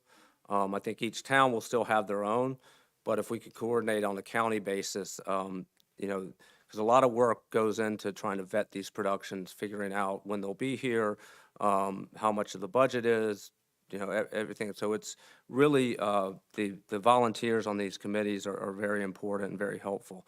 They are currently now vetting a production that would bring a teenage rom-com to Sparta in 2026. So there's someone who's expressed an interest in filming in Sparta. So that they're currently, trying to figure out when that would be. And then when it gets closer, they'll, submit an application. Also, members of the committee are meeting with certain, entertainment production investors about funding projects that would be filmed in Sparta. So those discussions are ongoing. And you'll see under new business, we do have, we'll be making a motion to appoint an additional member to the Film Commission. And so we are in need of this is a very kind of labor-intensive project. The folks on this committee do a lot of work. There's a lot of back and forth, and instead of having someone from the township do it, or we have our committee do the vetting of these. So again, that will come up. Next is trails. So I had alluded to this earlier. We are making a priority to focus on the trail that would connect the middle school to the high school. And I think I had mentioned before, so when you do these trails, you have to figure out who owns the property along the trail, right? And it's because you can't just start building trails and taking away someone's property rights. Well, for this one in particular, one of the ones is owned by the New Jersey Lands Trust. We need part of what the New Jersey Land Trust owns in order to build the trail that, we've determined makes the most sense. And so to do that, we have to basically have an exchange. New Jersey Lands Trust gives us their land. Sparta Township gives some of our land in exchange for that, and that we own. And again, the New Jersey Lands Trust is interested in preserving environmentally sensitive property. So the property that we would be exchanging would already be environmentally sensitive, and we're simply giving it to another organization that is dedicated to preserving the environmental integrity of that land. So we are working on identifying those parcels that we would give in exchange. I think we've already met with Jim about them. We'll have further discussions, but there may come a time before we present before the New Jersey Land Trust, this council will be called upon to approve basically the land swap, which is we get a parcel from them, we give them that, and we're almost there. We will obviously have to do it before October because that's where we go before the New Jersey Land Trust and get approval. But based on our preliminary discussions, I think we're going to probably get that done. So that's very helpful. We've also we have other trails that we are working on, and we have mapped out the mileage of them, both the routes, who owns the property along there, and that's, as you can imagine, again, that's a kind of labor-intensive project. So but we're prioritizing the middle school to high school because that is one that we've repeatedly heard would be very helpful, both from a safety reason and a benefit to the community. So we'd love to get all these trails done, right away. I know there's other towns like Franklin that has been doing is also doing a lot of work with trails. So the idea, there's a lot of initiative now countywide to really get these trails up and running. So we're kind of following the lead there.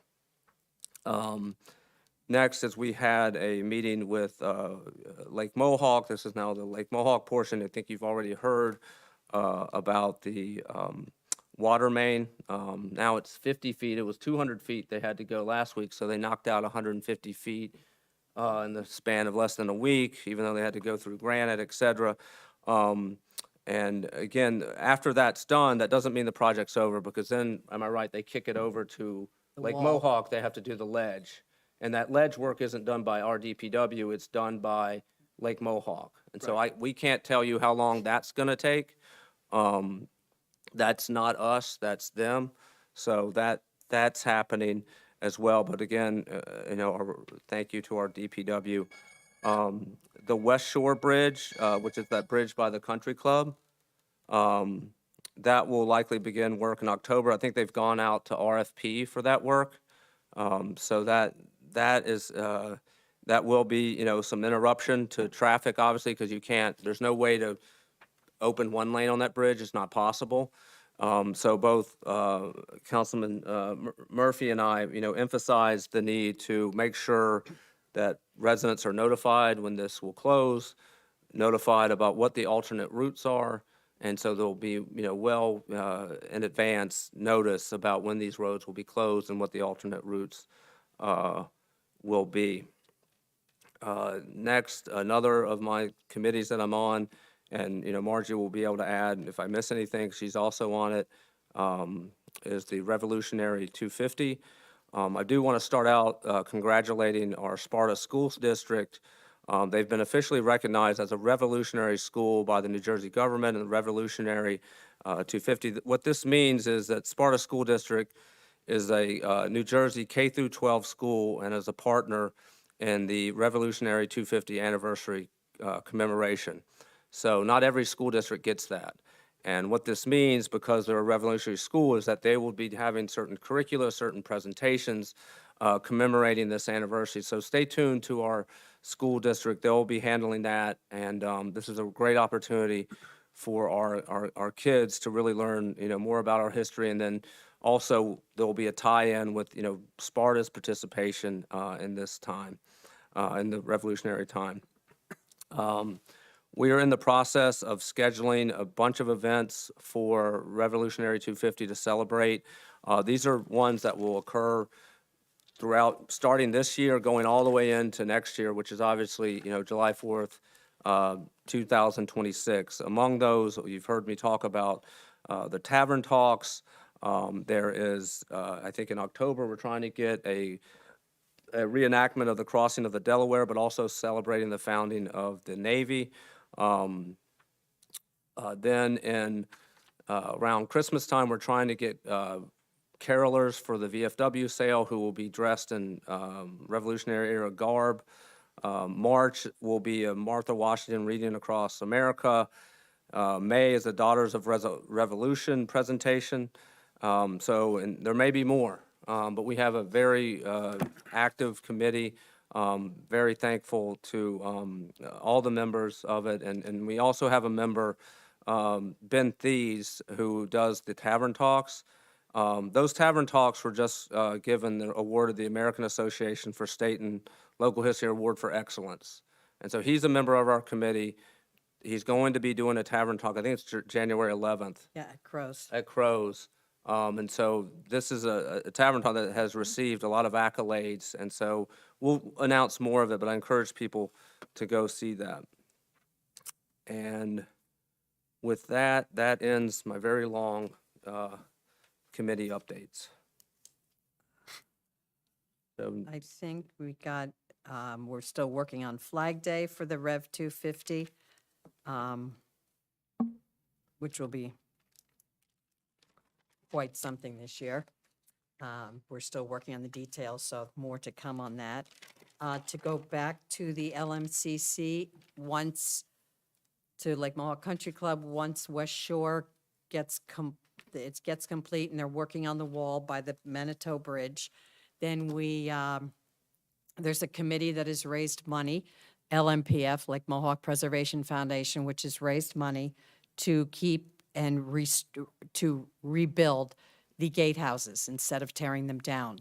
So that process will start. It should be, all permits are being worked on as we speak, and we will restore the beautiful gatehouses. They are in such disrepair right now, so they will have to be, it'll be facade. Nobody will be living there. And they're going to be the plans, if you've not seen them, they're beautiful. And hopefully restored with a welcome to Lake Mohawk over the top. And the work will be done hopefully in conjunction with, correct, with the completion of the road and the wall. So it'll be in sync. No traffic will be stopped, hopefully. Hopefully. Hopefully, not for long anyway. But yes, and the other one you said is in October. We'll be starting with the bridge near the plaza. We have our first senior advisory committee meeting tomorrow. And with the Environmental Commission, we have had several applicants, thank you again very much for presenting that tonight, Neil. An amazing amount of work you all do, amazing amount. And I have learned so much for being a part of the team, and there's so much more yet to learn. But I think the most, what we have coming up are a lot of applications, which I applaud them for doing, and checking the light, checking the Kelvin on all applications that come in for new either building or new signage or new lights. We review it, and they give their opinions on what needs to be done so it can be reviewed, and to keep and everything that is a construction project, if there's plantings, if there is, again, lights in parking lots, and how long will they be on? And it's a very concern, and it's just to keep our residents in mind at all times and what's the best for our community. So thank you for that. That's all I have. You got everything else, I think. Yes, more, the Rev 250 is trying to do every month to do an event. So they're still working on that, and it'll be sent out to the public with the Historical Society too. So it's going to be tremendous, tremendous. That's all I have. And I'm also on the rec committee and in the library board, but those meetings haven't happened yet. So at the next meeting, I'll update you about the rec committee and the library board. Councilman Scott, any council liaison updates? Yes, with regards to the planning board, we have a new member. Her name is Birgit Bolger. She's already had quite an impact. We had 2 applications just recently. The Turkish restaurant and the smoke shop, that has been extended to next meeting. And a new Taekwondo, I believe it's Taekwondo. Taekwondo education is going up on Woodport Road, and it's going to be a great addition to the town. I just wanted to say one other thing, and that is that Beth, thank you very much for your continued involvement, and I do continue to believe you will make an excellent addition to the zoning board or any board you wish to serve. And I really appreciate all your efforts and showing up and being a part of our town. Thank you. Any other? Should we have an applicant for the film committee? Yeah, I'll do that under new business. Oh. Yeah. Just a question. I know on May 13th, I made a motion that for the planning board to do a report about the feasibility and practicality of banning smoke shops. So that was May 13th. And then on June 17th, we then sent a written request for planning board to do that It was under a statute that requires the planning board to issue that report in 35 days. And so 35 days from the date that made the motion would have been June 17th. 35 days from July 14th would have been August 18th. To my knowledge, we have not received such a report, so I'm wondering what the status of that report is.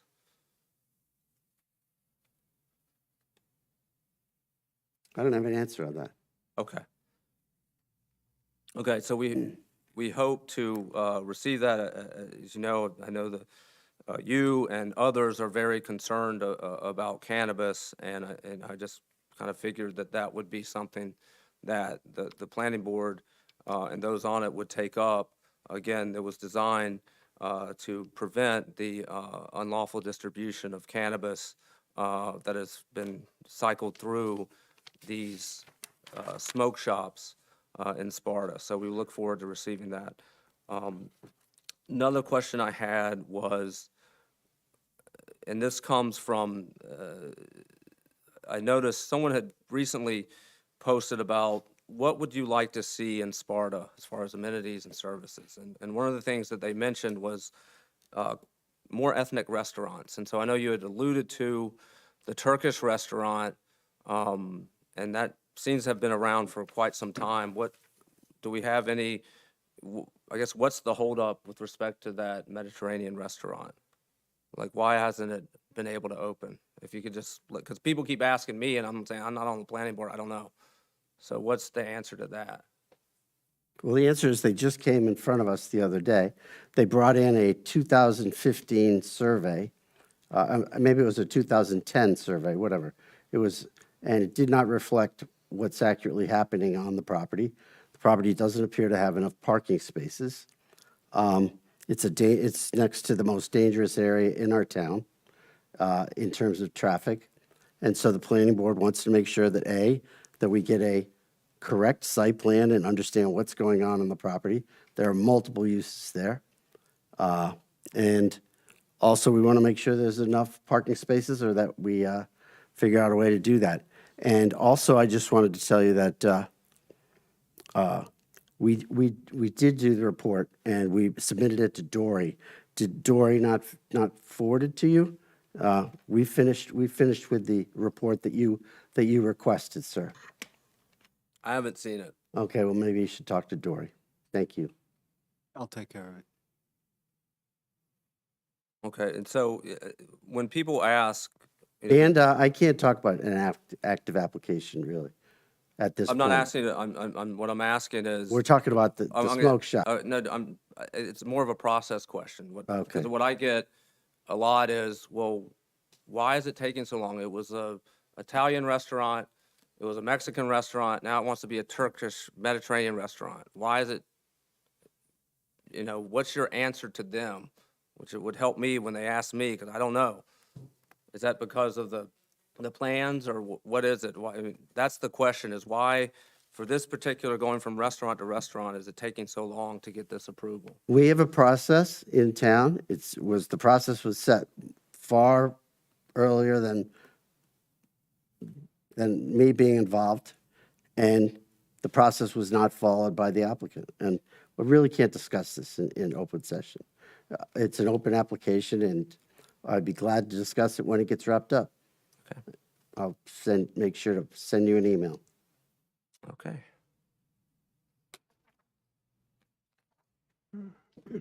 Right now we're up to unfinished and new business. So we'll reverse it. Any unfinished or new business? Mayor, before we, Yeah. if I may, if we could just go back to Resolution 9-1, I have had a chance, because I'm sure the resident who is receiving this would be pleased if he received his reimbursement sooner than later. I have had a chance to verify with official tax records, with the county tax records, as well as the Glen Lake Dam Rehabilitation Project Assessment Report, and Block 35004, Lot 5 is in fact related to Glen Lake, and the tax collector's conveying of this information to the council is correct. So I submit for your consideration respectfully, so the resident doesn't have to wait another couple of weeks. If the council would entertain revisiting that resolution. And that was when when the dam broke and they got assessed.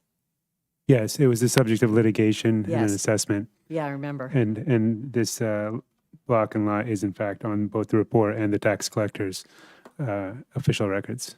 It is. It is, ma'am. Okay, thank you. I appreciate it. So, I don't see any reason Yeah. why we don't. no, that's fine. Yeah, I mean, I'll And make a then approve motion. it. Yeah, I'll make a motion to approve Resolution 9-1. I'll second it. All those in favor say aye. Aye. Resolution 9-1 Thank you. has passed. Thank you. Okay, so unfinished new business starting to my far left. None. Margie, do you have any I do not. unfinished or new business? Okay, I have two actually. First is it will. I would like to appoint, and I'll make a formal motion, but I want to tell you who it is, to our film commission. Her name is Rachel Pizzulli. She is a Sparta resident. She has a Bachelor of Fine Arts from the College Conservatory of the Performing Arts. She graduated from Pope John High School. She has produced her own work. She has experience with permitting, fundraising, event planning, location management, and she's cooperated with many towns to safely and efficiently run a movie set that benefits all parties. So again, this is someone who would like to be on our film committee. She comes with the endorsement of our chairperson, Frank Dolce. They've spoken with her. And again, like I said, this is a very labor-intensive committee. They do a lot of work that otherwise would have to be done by township employees. So it's been very helpful. So I would make a motion to appoint Rachel Pizzulli to the film committee. And I just need a second. I will second. All those in favor say aye. Aye. All right, Rachel, if you're out there, look forward to working with you. Next, we do need to appoint officially a student representative to the Environmental Commission. This has got the recommendation from our Environmental Commission, who surveyed our high schools to find out what interested students would be interested. Mr. Nicholas DePrato is from Pope John. He expressed interest. The Environmental Commission has vetted him and made that recommendation. This is a mayoral appointment pursuant to Ordinance 239 2F, Roman numeral 6. So I will just be appointing as a student liaison to the Environmental Commission, Nicholas DePrato. So that's my other appointment. Next is for new business.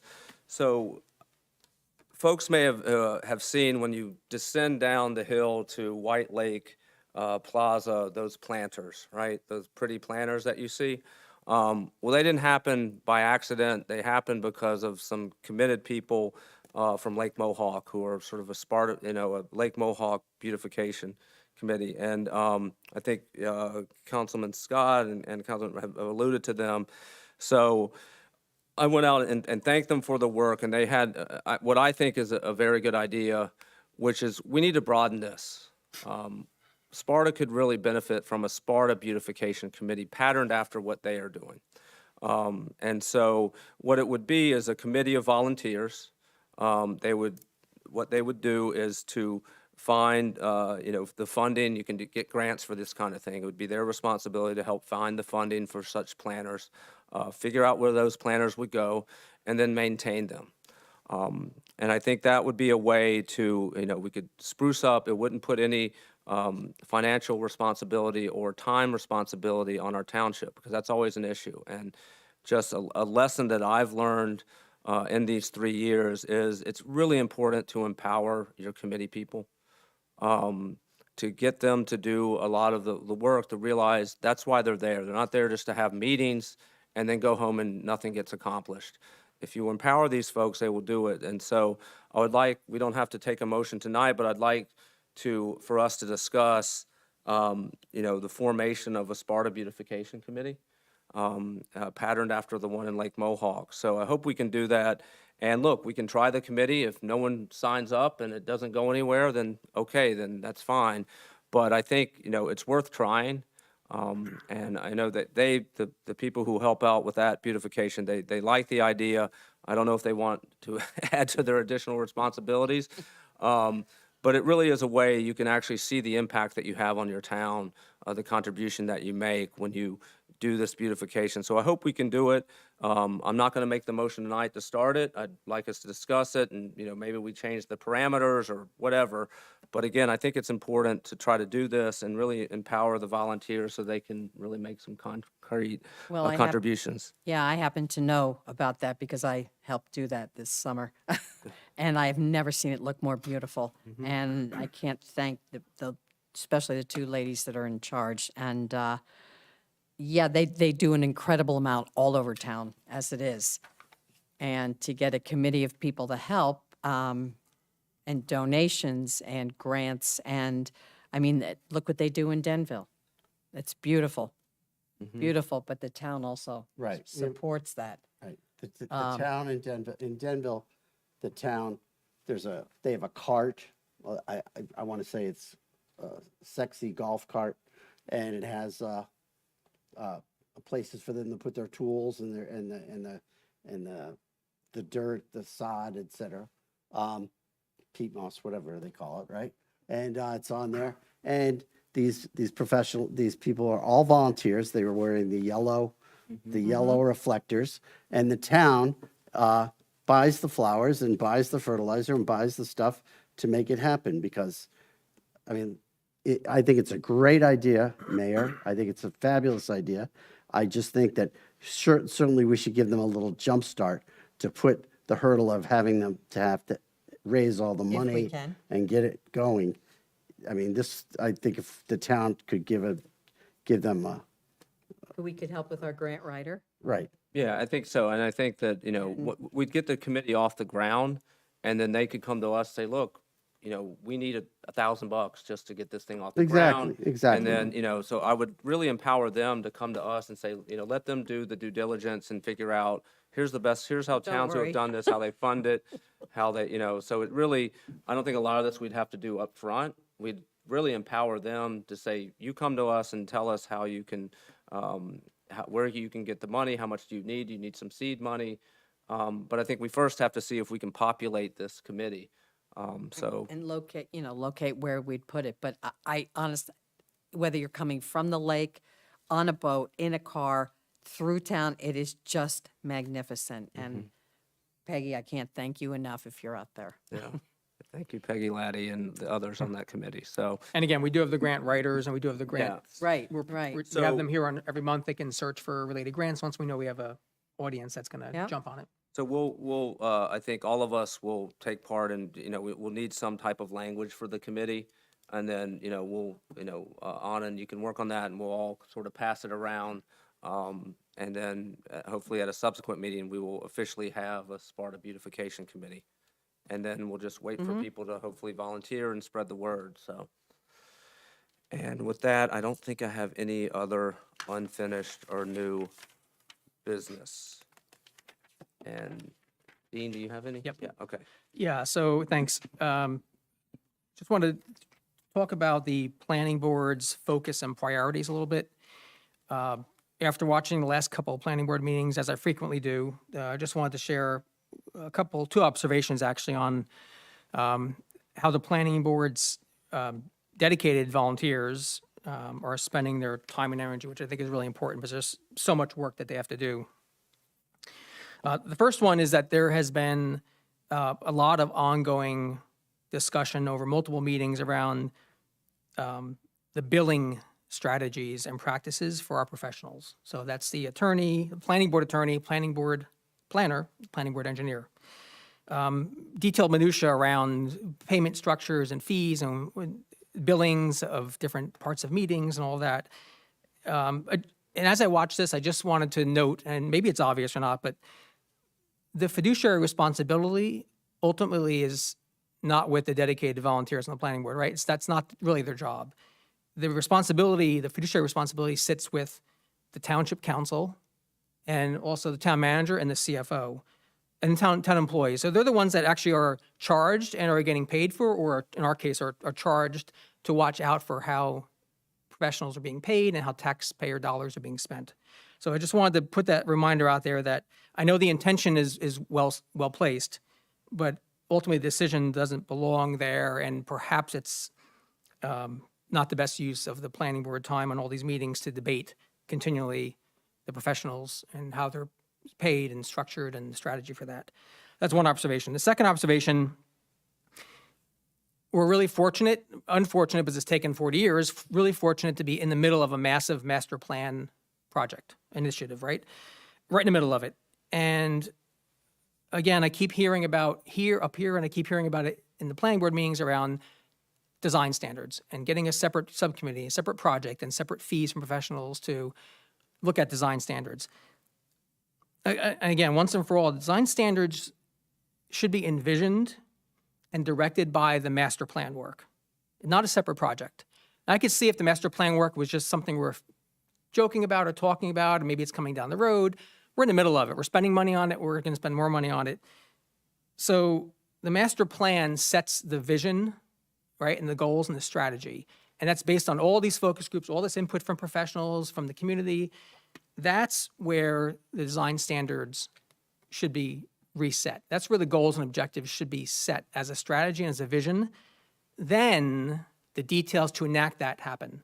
And whether that's enacted with recommendations from the planning board, from council, that's when we enact what the master plan comes up with. And that's a community document, that's a strategy, it's a vision. It's not the law. We do need to correct those, we do need to improve them, but now is not the time to have duplicate efforts going out there, spending money, reaching out to same stakeholders maybe, just on design standards. I really believe there's a sequence to this, and I know we need to get there, it's really important. But as I watch these meetings, I keep hearing about this, and again, the planning board has so much other work to do with applicants and with other things that, to me, watching on the live stream, it seems like this constant focus on redoing design standards at the same time we have a master plan with some of the same people is just not the most efficient of time. So just my observations, I just wanted to share those based on what I'm seeing over and over again with these people who come and sit there and have so much to do and are dedicated, and it seems like this is just more on their plate. So just wanted to share that. Thank you. All right. No more unfinished or new business from anyone? Right. We are up to the final public comment period. So you can approach the microphone and just please be mindful of the 5-minute limit.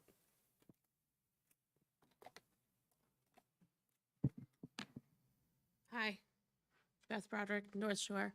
Anand, this may be more for you. At the last meeting, there was a 2-1 vote appointing me to the planning board, to zoning. And both you and Roxanne said that it was a valid vote. I'd just like to know if that still stands. Respectfully, it does. The invalidity stands because at the time that the appointment was made, it did not follow the statute to designate which of the two appointees were going to be the alternate one, alternate two, and therefore the zoning board did not have the direction it needed. So until that vote is revisited, respectfully, it stands. Well, there was one vote first, and then there was another vote second. And I think you're really reaching in denying this young lady that wants to be a volunteer to throw this out. I mean, I know you were working at the behest of the mayor, but to do this is just unfathomable. Yeah, You have I people will- that want to work here and help the town, and we're going to be this detail-oriented. I will remind fellow council members to be mindful of making speculative assertions. When you said at the behest of the mayor, that is inaccurate, and it's also, frankly,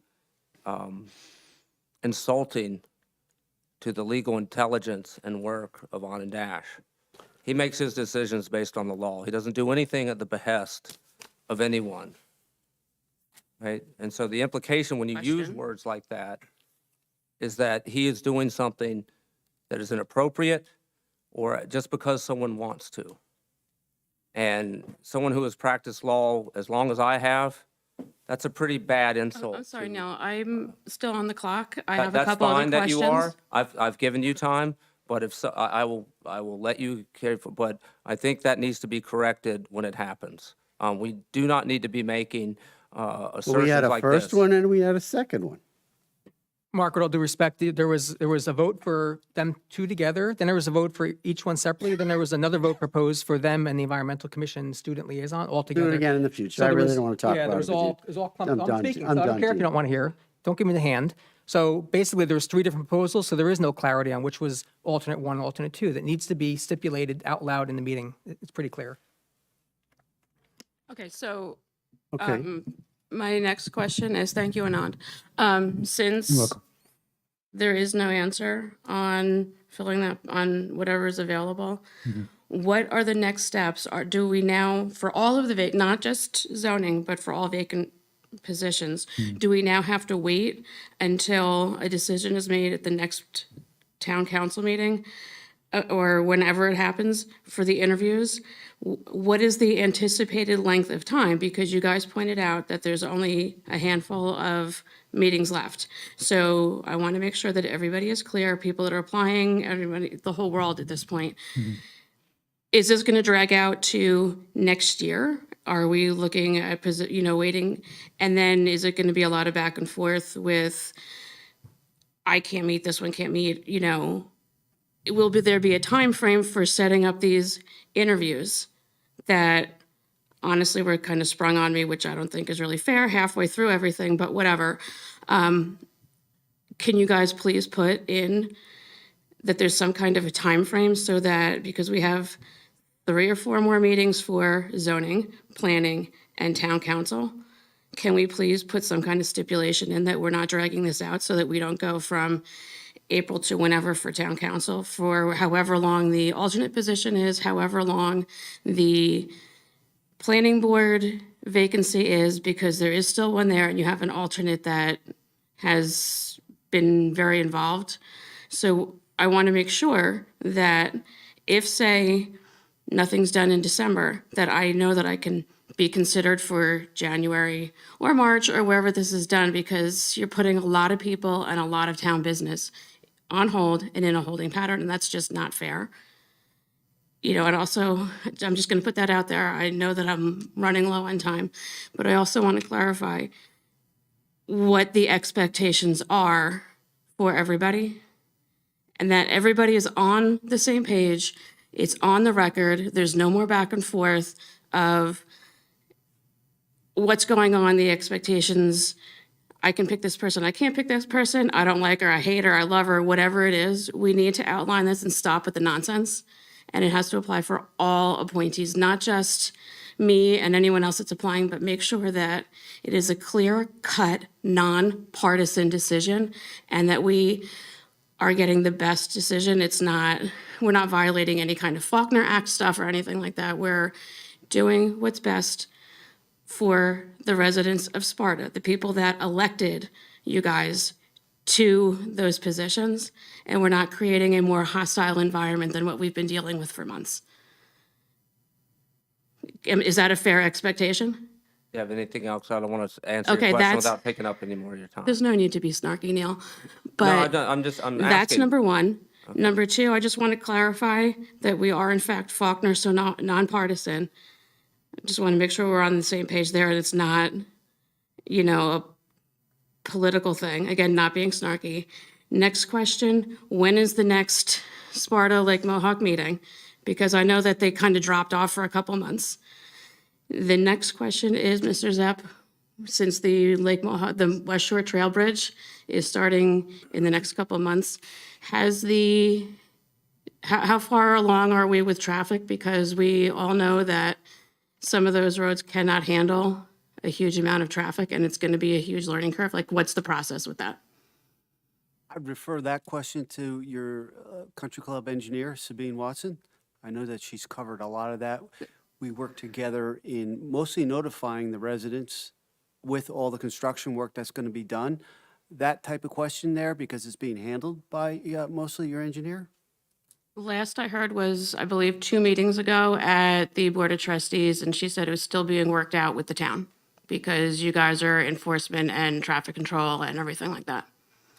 I'll have to follow up with you on that. And we have been meeting with the country club leadership recently. We've just had 2 meetings. Yeah, but when I talked to Victoria Germano, she's the president of the Board of Trustees back in April. They hadn't met in a while. And then I followed up with their actual staff because I antagonized them too. On a pretty regular basis, there was a gap.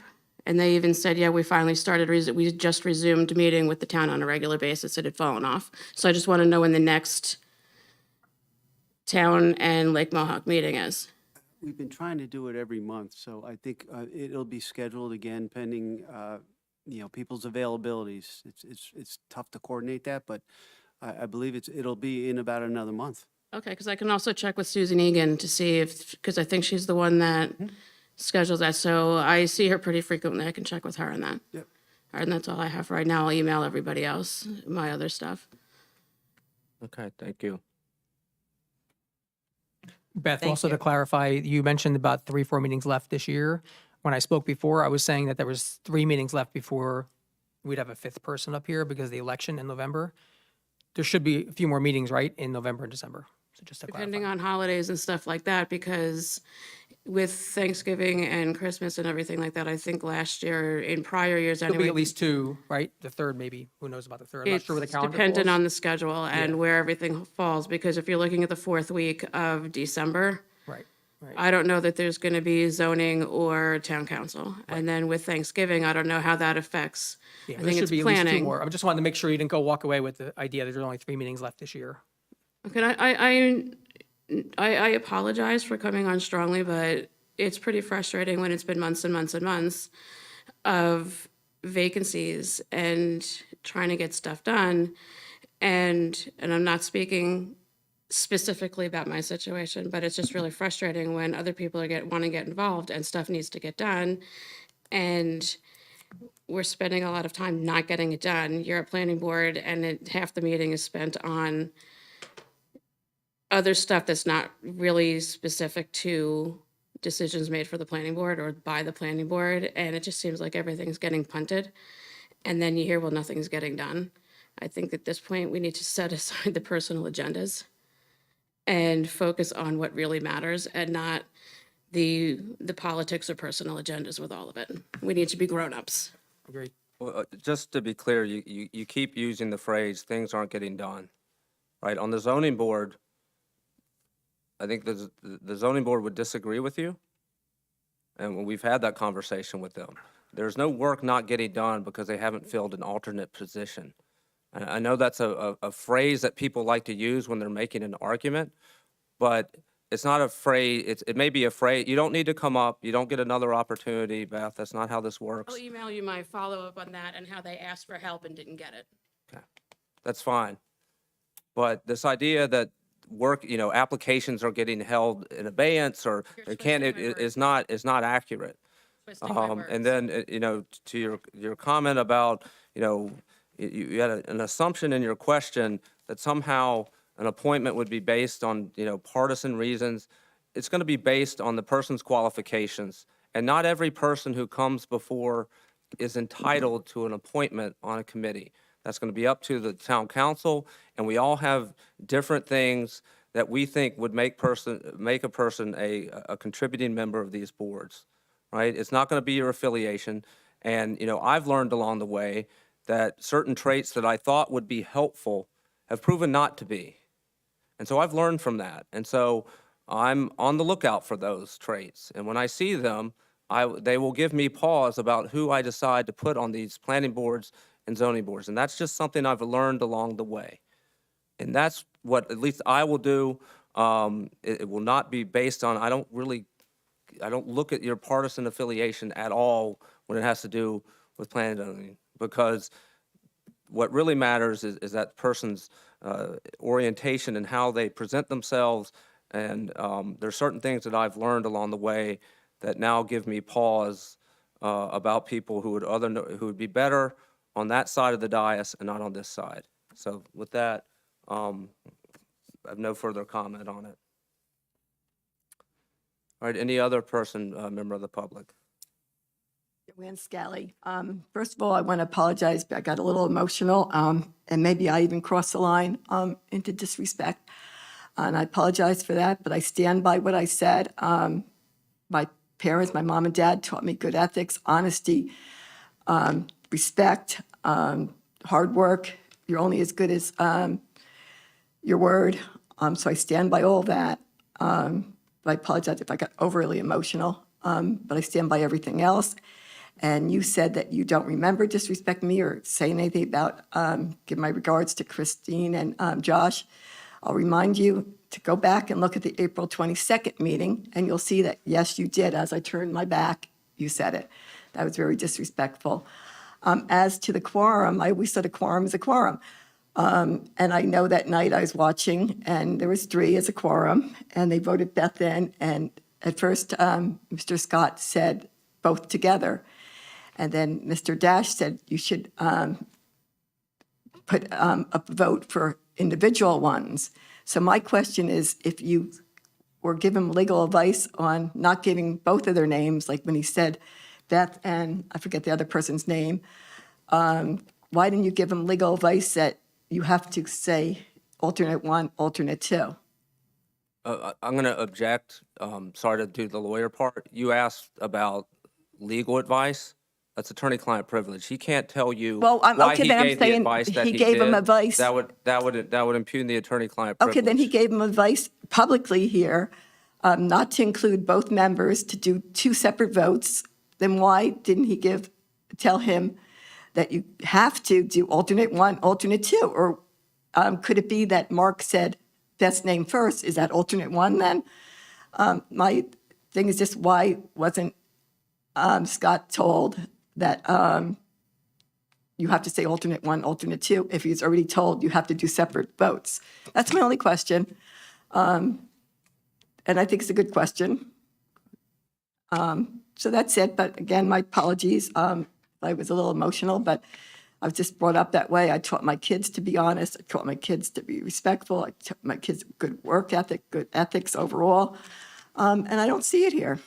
So, and I think that everyone that was involved with the cannabis petition got retaliated against. And it's not only me seeing that, it's all over the entire public forum, people saying that people are being retaliated against only because they were involved in the cannabis dispensary petition, which I thought we all put a lot of work into it. And in fact, I came home early from my daughter's birthday down in Rumson to collect more signatures when we're told we need more signatures. It was crazy. And then at the end, I don't understand why they didn't know that it wasn't legal to do in the very beginning. They should have told us in the very beginning, because that should have been known, and the exact number should have been known. So I kind of feel, like this cannabis issue put a target on a lot of people's backs. I worked hard on it. I came home, like I said, from my daughter's birthday. I was out collecting signatures. A gust of wind hit the door on my shoulder, and I have a partial tear in my rotator cuff. So we all worked hard for this. And I just think it's a target now. And it's not my opinion. It's quite a few people in town saying that. So you might not think it is that people are perceiving how you handled Joan Vernon and Bleakley, but appearances matter. That's it. Okay, well, thank you. And remember to look up the April 22nd meeting, and you will see as I turn my back, you didn't say to my face, as I turn my back, you said, give your regards to Okay, Christine and I'll Josh. take a look at it, and if it's true, And I know I'll them. say I it. don't hang out with them personally. I'm not personal friends. I know them as much as Dean, Neil, Margie, and Mark. That's my answer. Okay, again, apologies if I came on strong. Thank you. Thank you, Joanne. Thank you. Thank you. Mike Devine, Oak Parkway. I wanted to pursue a subject which might not be appropriate, so please, if I shouldn't, cut me off, obviously. My understanding is there's two open, we're waiting on judgments in two specific cases. A federal case, which is the real big dollar thing, and I guess Superior Court, I think there was a judgment made that said basically start over with a certain application, and up front you have to determine what the real use is. Is the use being claimed by the applicant what they generally truly are doing? That's at least in my phrase.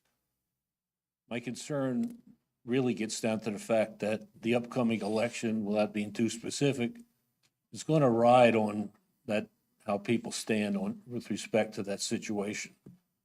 A year or so back, we had a big disruption on the planning board because of they were judged to be this unqualified or compromised or whatever, and I'm worried that we're heading for another upset like that. I don't know if there's anything we can do to get ahead of that or anticipate it or whatever, but at least let's not be surprised if that eventuality happens. That's my thought. Did it make sense, at least what I'm saying? Yeah, I don't think we can comment on the actual litigation.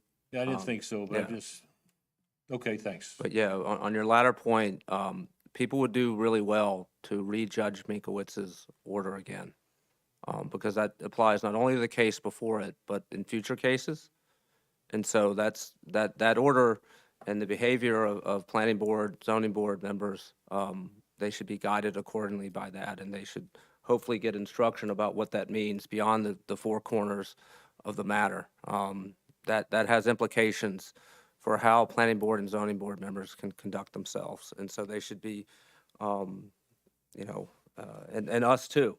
How we conduct ourselves. So that's an important opinion.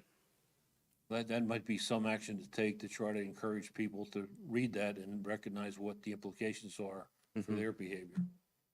Exactly. Thanks. Mm-hmm. It's a good point, Mike, thanks. There's a pro-warehouse and a anti-warehouse candidate. Too explicit, but if that's going to further complicate it, I'm found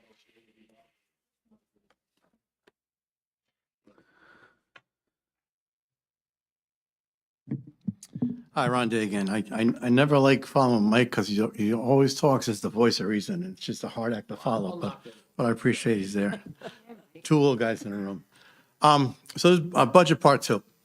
So you heard my concerns earlier today. But what I want to talk about now is going forward. When I look at Sparta, and I think people will disagree with this, but I kind of look at it, it's a business. It's being run like a business. It's got a budget. It's got employees. It's got everything. And you all up there are the board of directors. So when I think of board of directors meetings, what I think of is, they talk strategy, they talk products, but they also talk financial status.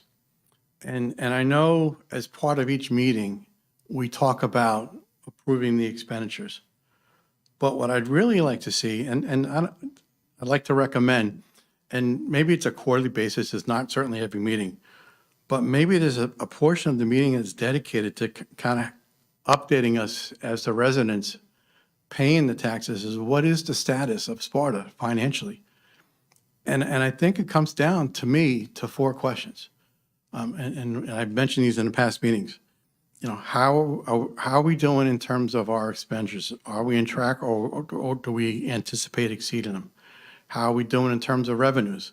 Are we on track or are we not going to be able to collect them for whatever reason? And then if either one of those is we're off track, so the third question would be, well, what are we doing to get back on track proactively as opposed to waiting down the road? And the last question I think would be, in terms of the reserves, how are we doing? What do we expect? Where do we expect the year-end reserves to fall out? Because I think that's important in terms of looking to the budget for the year to come. So now in 2025, what's it going to look like for 2026?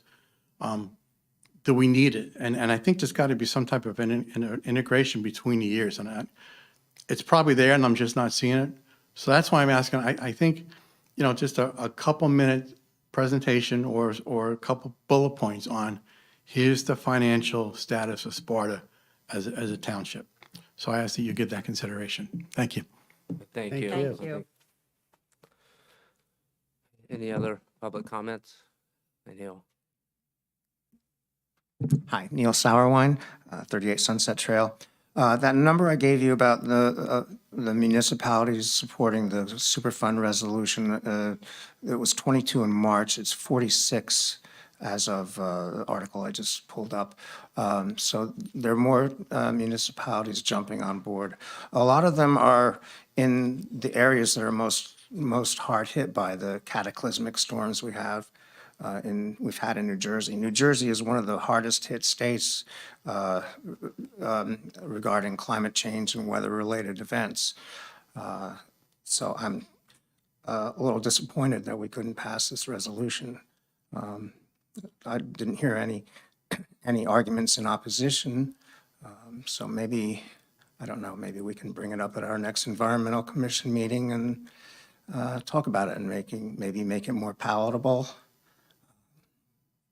That's all I have to say. Thanks. Yeah, thank you. Thank you. I think it Thanks, would have Neil. been helpful for the public to hear the reasons for voting it down, so, but you didn't get that. Any other public comment? Okay, with that, may I have a motion to adjourn? I'll make a motion to adjourn. May I have a second? I'll second. All those in favor say aye. Aye. Motion carried. The meeting is now adjourned.